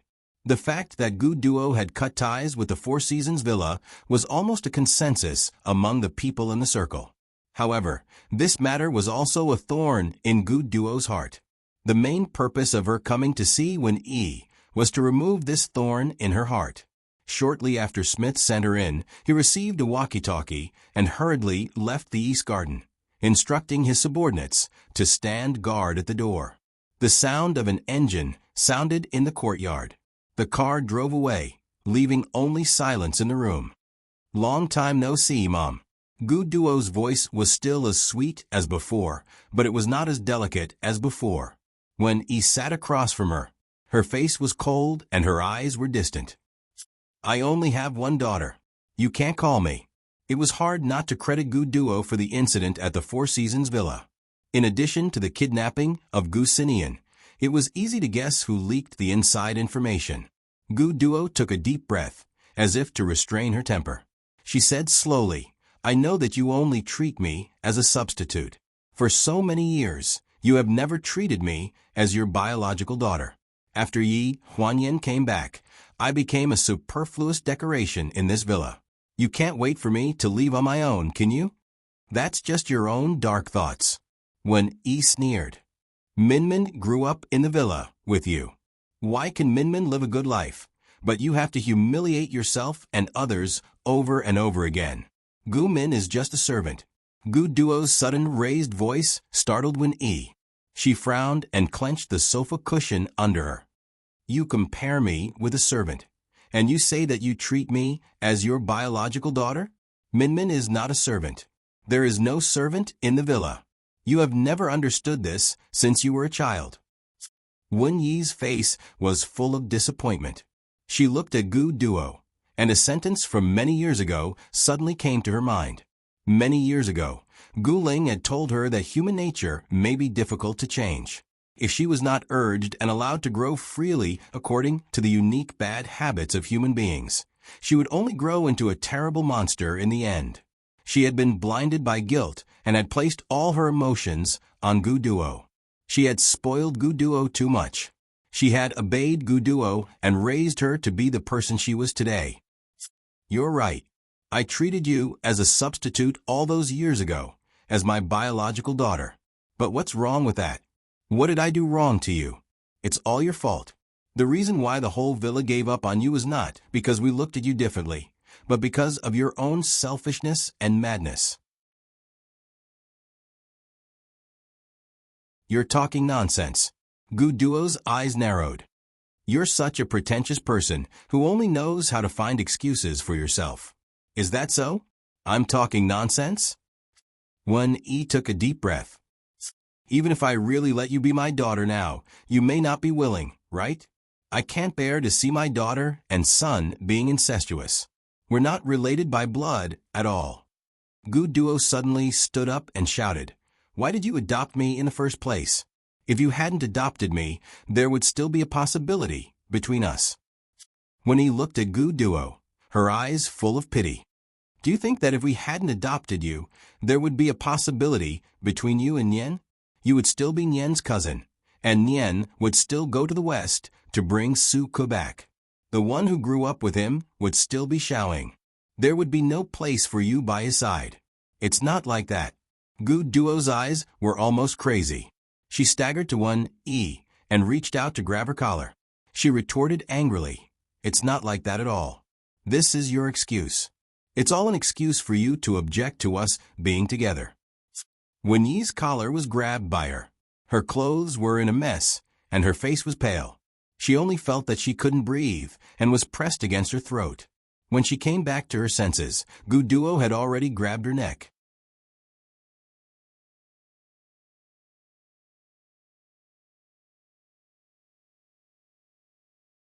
Chapter 472. Gu Qi and Chun Yin came in from the balcony on the second floor of the East Court. When they came in, the living room was in chaos. Wen-yi's face was blue with her neck being choked. Gu Duo had a crazed look on her face. She seemed to have lost her mind as she desperately tried to strangle her.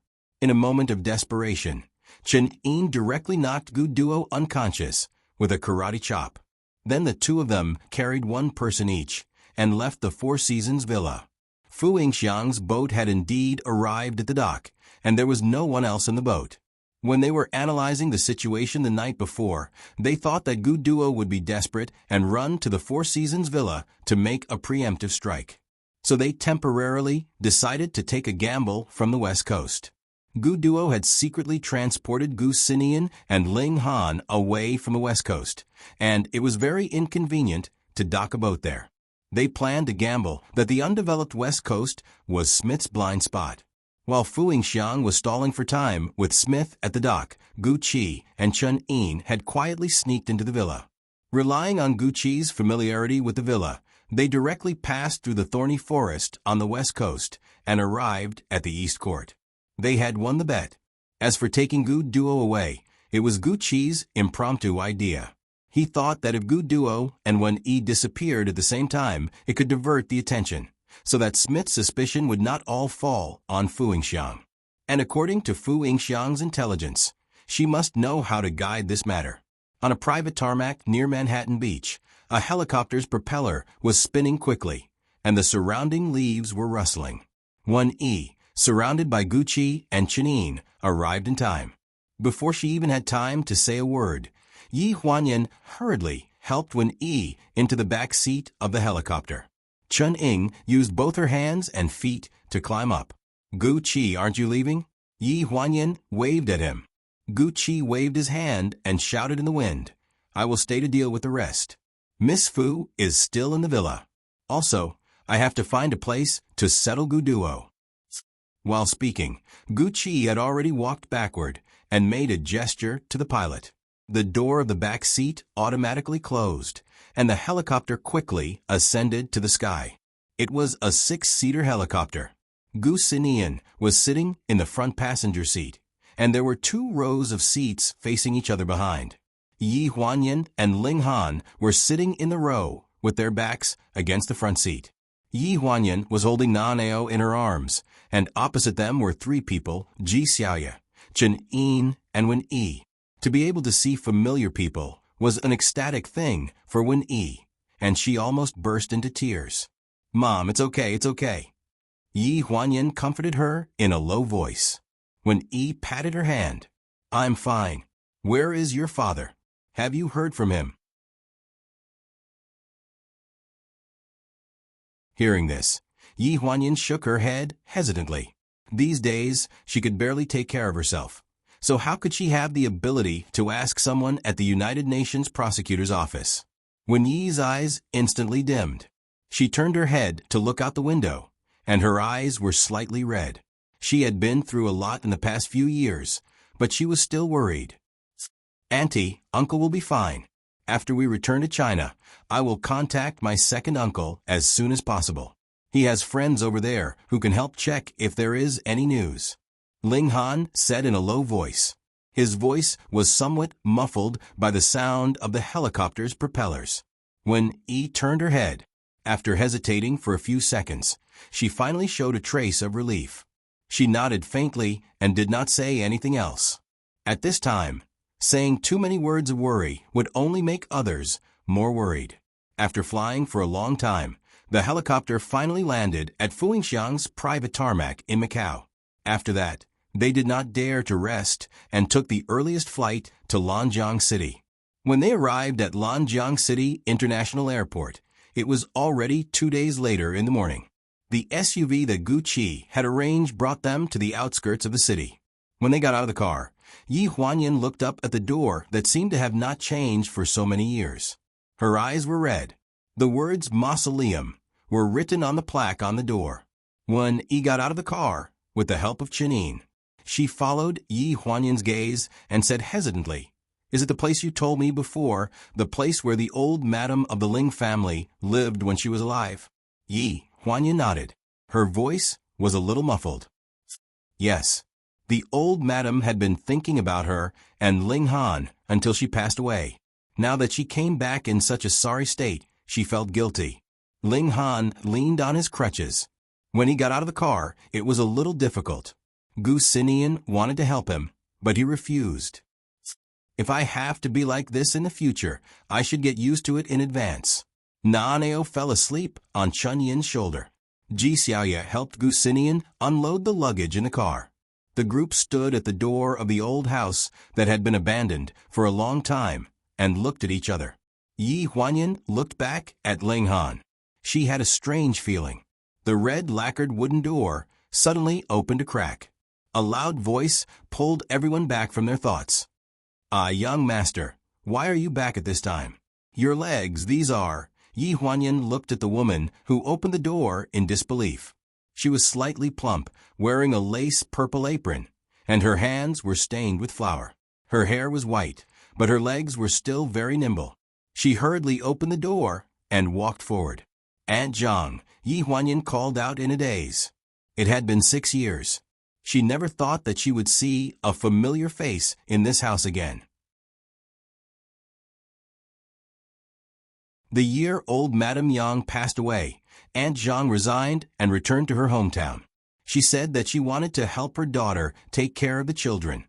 Uncle Zhang also left with her. After that, until Gu Xinian took her to America, she never returned to the old house.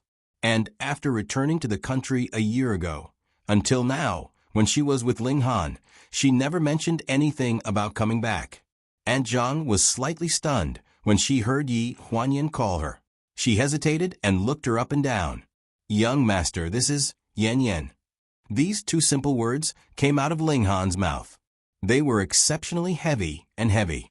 Every time he introduced her to his former friends, he would feel this way. "Miss Yan Yan?" Aunt Zhang looked confused. She frowned and said, "Young master, are you joking with me? Let's go in first." Ling Han held onto his crutches and interrupted Aunt Zhang's question. Aunt Zhang quickly nodded and looked at Ling Han with distress. "Young master, what's wrong with your leg? You haven't seen it for a year. What happened?" "Let me help you." "It's okay, Aunt Zhang. Help them arrange your room. We'll be staying at the old house for a while." "Staying for a while? You're not going to the company?" The suburbs were isolated from the rest of the world. Aunt Zhang was old and didn't even watch TV anymore. She didn't know what was going on outside. She thought that Ling Han would come back to stay for a while when it was almost the new year.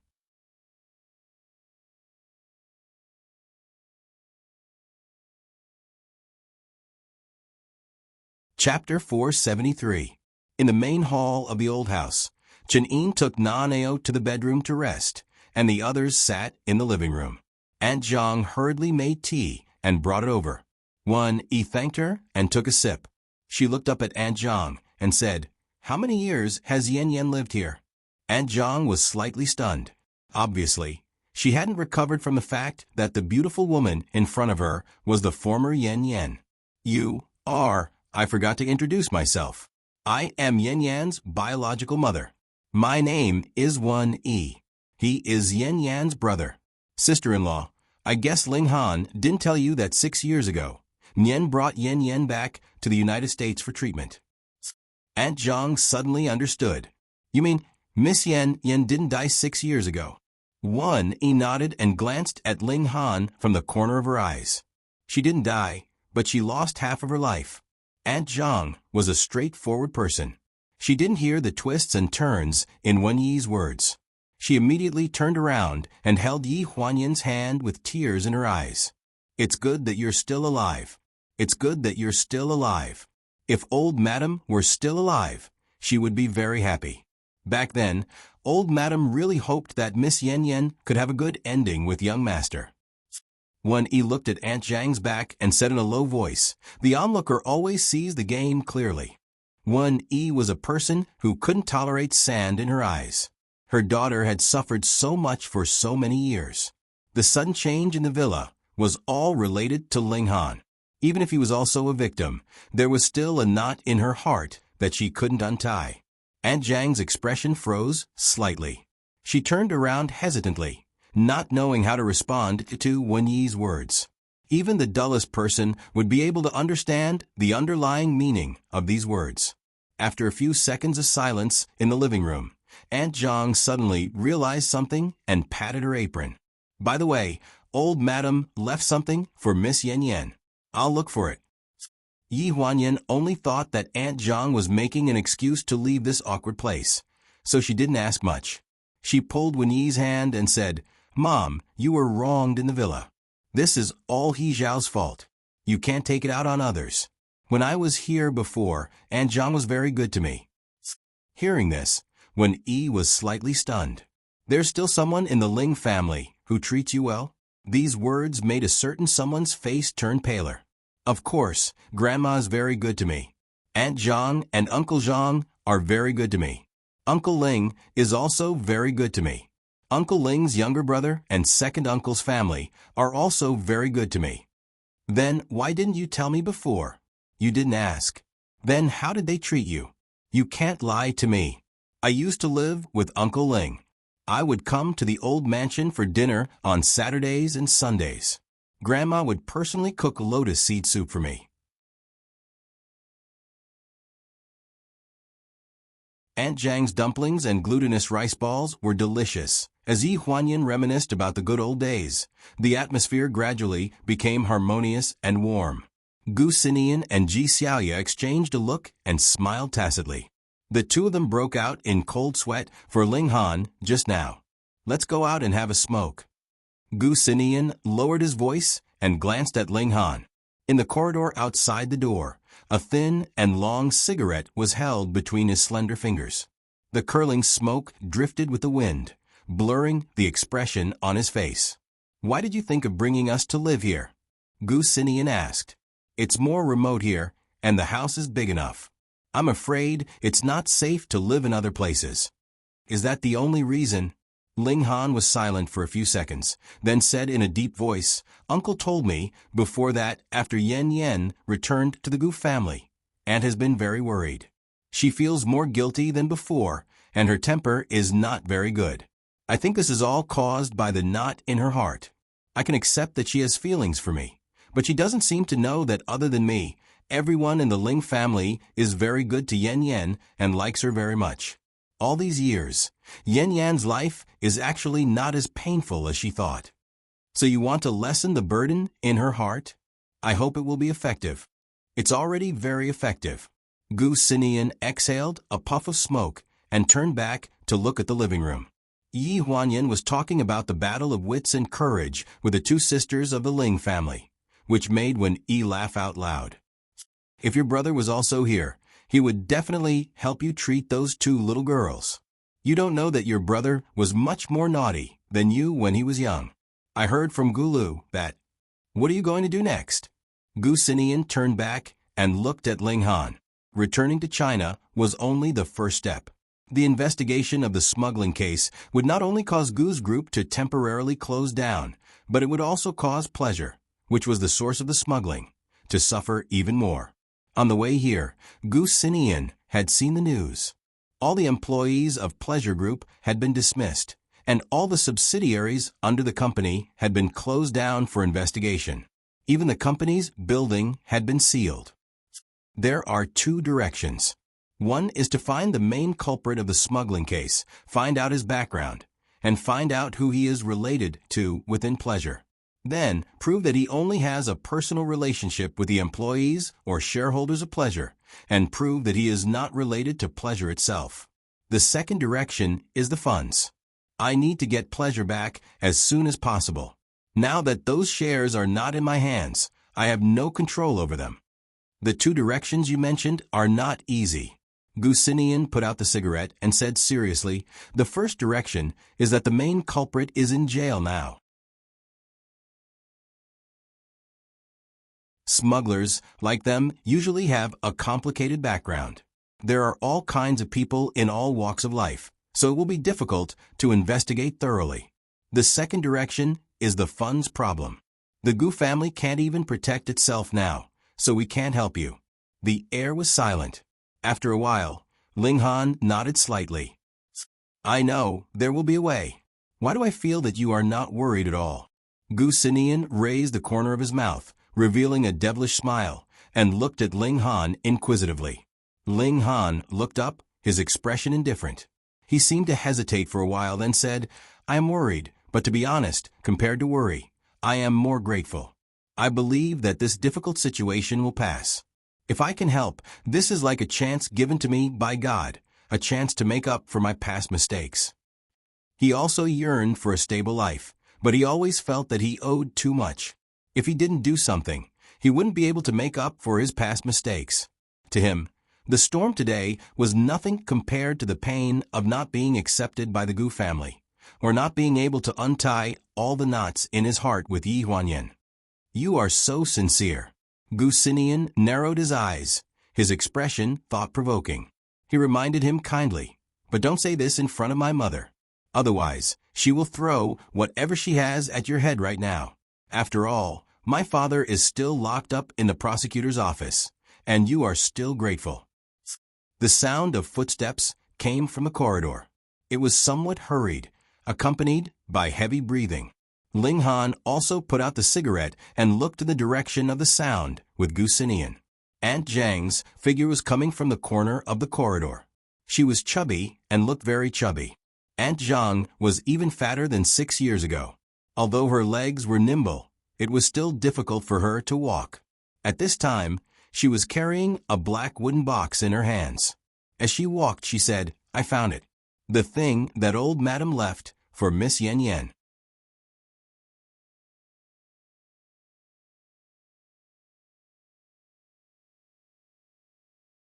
Chapter 474. Aunt Zhang walked into the living room with a black box in her arms. Ling Han and Gu Sinian looked at each other and followed her in. Ling Han had some impression of what the old madam had left for Yi Huanyan, but he didn't know what it was exactly. The black box was placed on the table in the main hall. Aunt Zhang had polished it until it was shiny. There was a shiny yellow brass lock hanging on it. It looked like it had been there for a long time. "This box is for me?" Yi Huanyan asked hesitantly. "Yes." Aunt Zhang took out a handkerchief from her pocket as she spoke. Her expression was respectful. "The key has been with me for more than 6 years. I've always kept it close to me and didn't dare to lose it." As she spoke, she unfolded the handkerchief, revealing a brass key that was half the length of a palm. She held the handkerchief in front of Yi Huanyan. "When the old madam was alive, she was most worried about you and the young master. There should be something important in here that she wanted me to pass to you. Originally, it should have been given to you the year after the old madam passed away, but that year, so let's not talk about it anymore. It's good that you're back. It's returned to you." Yi Huanyan took the key. She only felt that it was heavy. It was as heavy as the trust she had felt when she rubbed against the dying old madam's sickbed many years ago. She had been separated from her parents since she was young, but she had never lacked kinship. Whether it was Jiang Milan or the 2 husbands Jiang Milan had married later on, the kinship she had received far exceeded what she had given. Therefore, there would always be flaws in life. With perfect familial love, it would cut a knife in your love or friendship and let you experience bitterness and bitterness. With a click, the brass lock opened in Yi Huanyan's hands. Wen Yi also stood up and looked at the black box. After opening the black box, Yi Huanyan was stunned. Inside was a metal box that was slightly smaller than the black box. It looked like a mini safe. Facing the ceiling was a rotating lock with 6 digits. At the moment, it was stuck at the 0000000 position.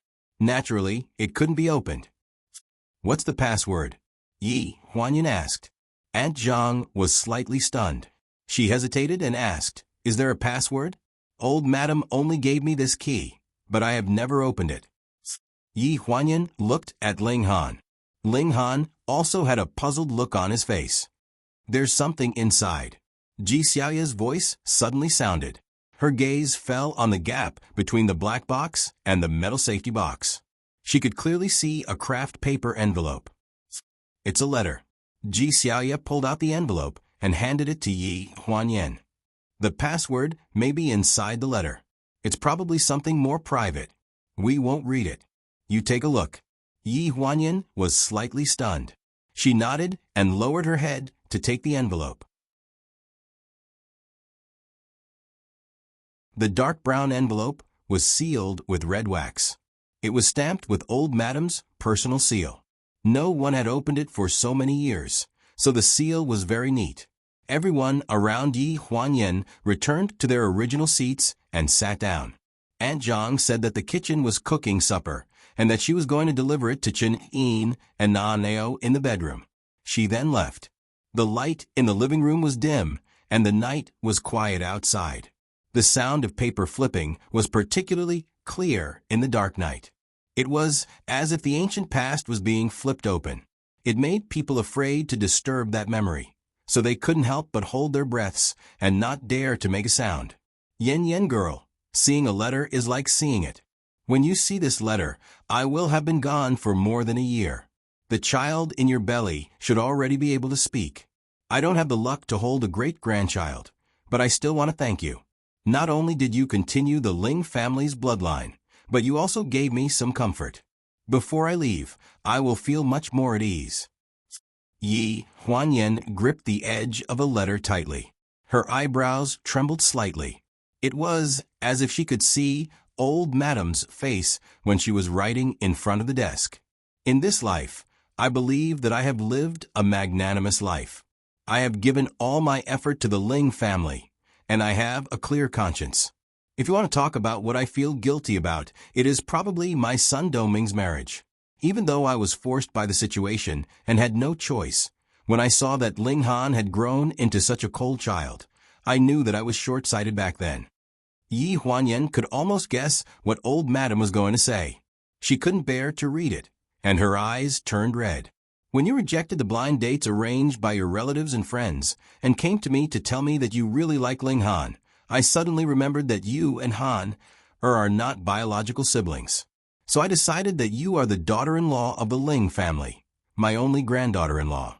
Han is indifferent and cold by nature. He hides everything in his heart. For so many years, I have never seen him care about any girl. Only you are in our eyes, but we have never said it out loud. The mist in her eyes made Ling Han feel alarmed. He frowned and walked forward hesitantly. His gaze fell on the letter. I remember the failed marriage between Dongming and Qingwan. It's not anyone else's fault but mine. I didn't take Dongming's feelings into consideration back then because of my own selfish interests. After so many years of marriage, Qingwan was aloof and never took the initiative to ask for anything. Dongming also treated her with respect. All these years, instead of being husband and wife, they were more like friends. In the first year of marriage, the child was sent to the United States not long after they were born. There was no trace of life in the house at all. I went to their place twice to take a look, but then I stopped going. Then Qingwan passed away. Less than half a year later, you moved in with your mother. At first, I didn't like your mother. There were many things that I knew without others telling me. As I grew older, I understood. However, you were still a child, innocent and naive. You were much more considerate than Han, who had just returned to China. You were even the kind of granddaughter that I had looked forward to back then. You often came to accompany me and made me happy. When one is old, they don't want much. It's nothing more than having someone to talk to. It's good that you don't dislike this old woman. You don't want to see me like this. When he read this, Ling Han's eyes were complicated and showed some sadness. At first, he thought that his grandmother didn't know anything. She was only blinded by Jiang Milan's attentiveness and took care of the mother and daughter. He didn't think that there was such a layer of reason. The letter is too short, and I'm afraid that if I write too much, you won't have the patience to read it. So I won't say those useless words.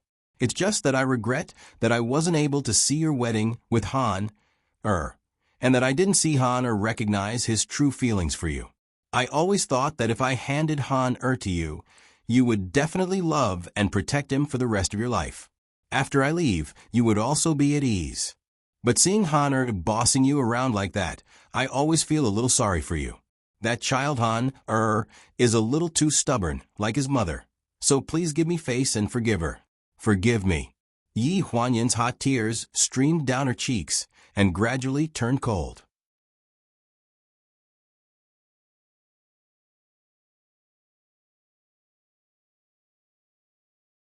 Chapter 475. The password to the safe is with the lawyer. It's not that Grandma doesn't trust you. Han is naturally suspicious, but I can see that he cares a lot about you.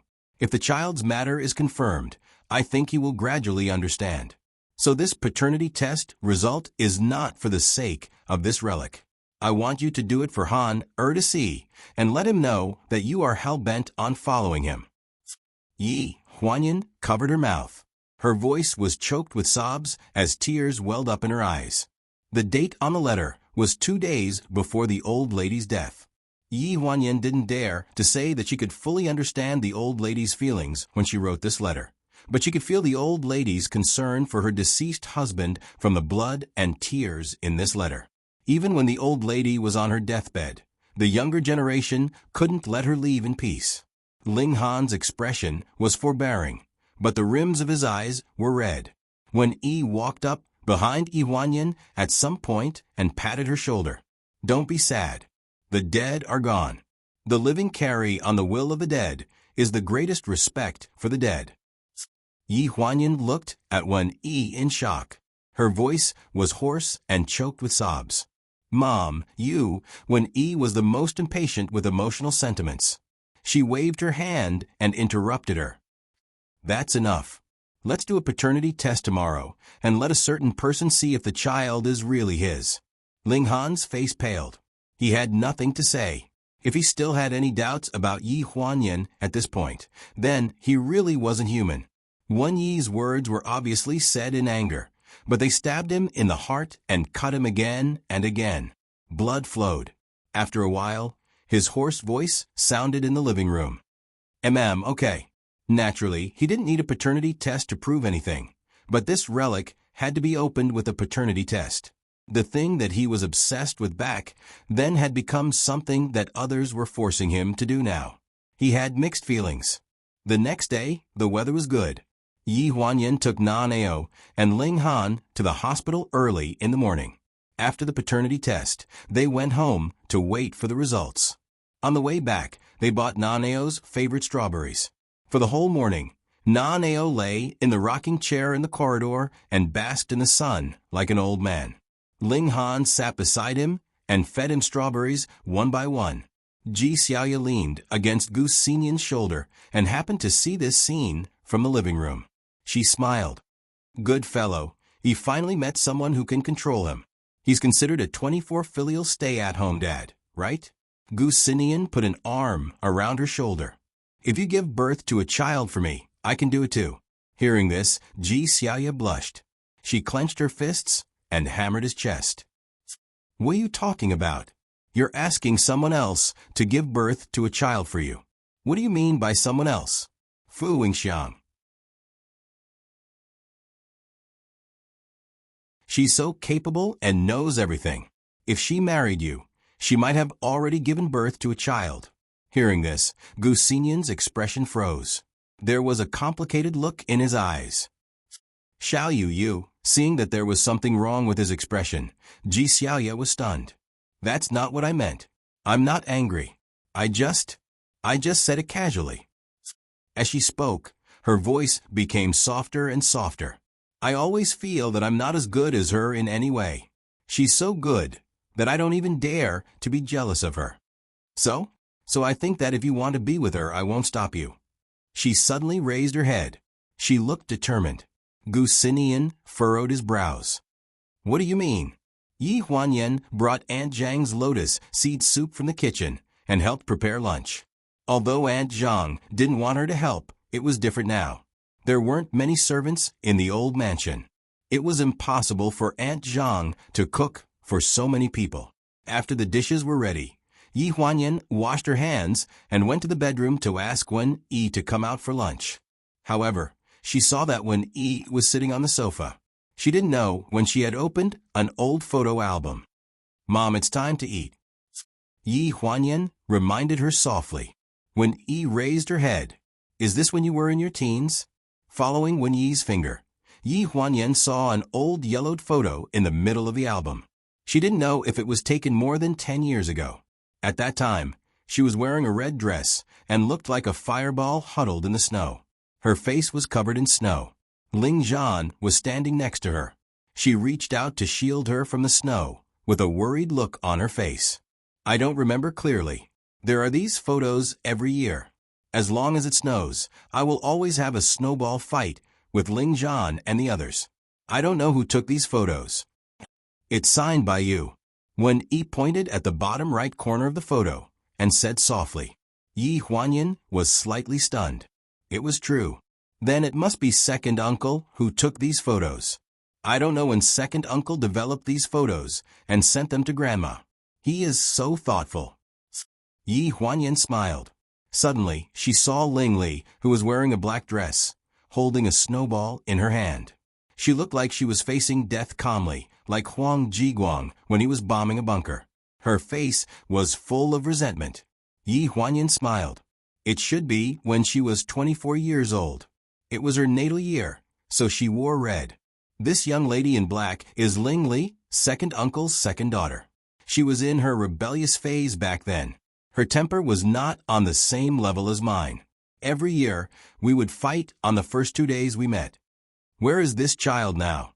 Wen Yi asked. In America. She should be in university. Yi Huanyan took a deep breath. After Grandma passed away, they probably didn't come back. I went to the mountain villa and didn't see them again. Wen Yi nodded. You actually had a good time when you were young. Yes, it was quite good. Yi Huanyan sat down beside her. So you don't have to feel burdened, and you don't have to feel like you owe me. When I was young, there were many people who were very good to me. As for emotional matters, even if I grew up by your side, it might not be smooth sailing. This is my own fate. When he finally exhaled slowly, as if it had been accumulating for a long time. Slowly, she heaved a sigh of relief. Then, Mom, let's go eat. Lunch was laid out on the table. Yi Huanyan thought that during this period of time, everyone's mood was not very good. So she specially made a few more dishes, all of which were her best dishes, to liven up the atmosphere. But things always went against her wishes. Not long after lunch, she suddenly realized that the atmosphere at the table was very gloomy. Gu Xinian and Ji Xiaoya did not know what the problem was, but the two of them only focused on eating the rice in their bowls, looking absent-minded. Yi Huanyan spoke a few times, but no one responded. Nan-Ao had just returned to China and was still jet-lagged. After eating a few mouthfuls, he said that he was sleepy and wanted to go to bed. Chun-In, who was currently acting as the nanny, could only hurriedly eat a few mouthfuls of rice and then take him back to the room to rest. Wen Yi was even more so. She was worried about Guheng every day, so her lack of appetite had become a habit. After eating a few mouthfuls, she said that she was full. Yi Huanyan could only put the red braised pork in Ling Han's bowl and look at him expectantly, waiting for him to say something to warm up the atmosphere. You're tuning in to the Echo Reads YouTube channel. Don't forget to subscribe and join us on this journey to catch the most captivating stories.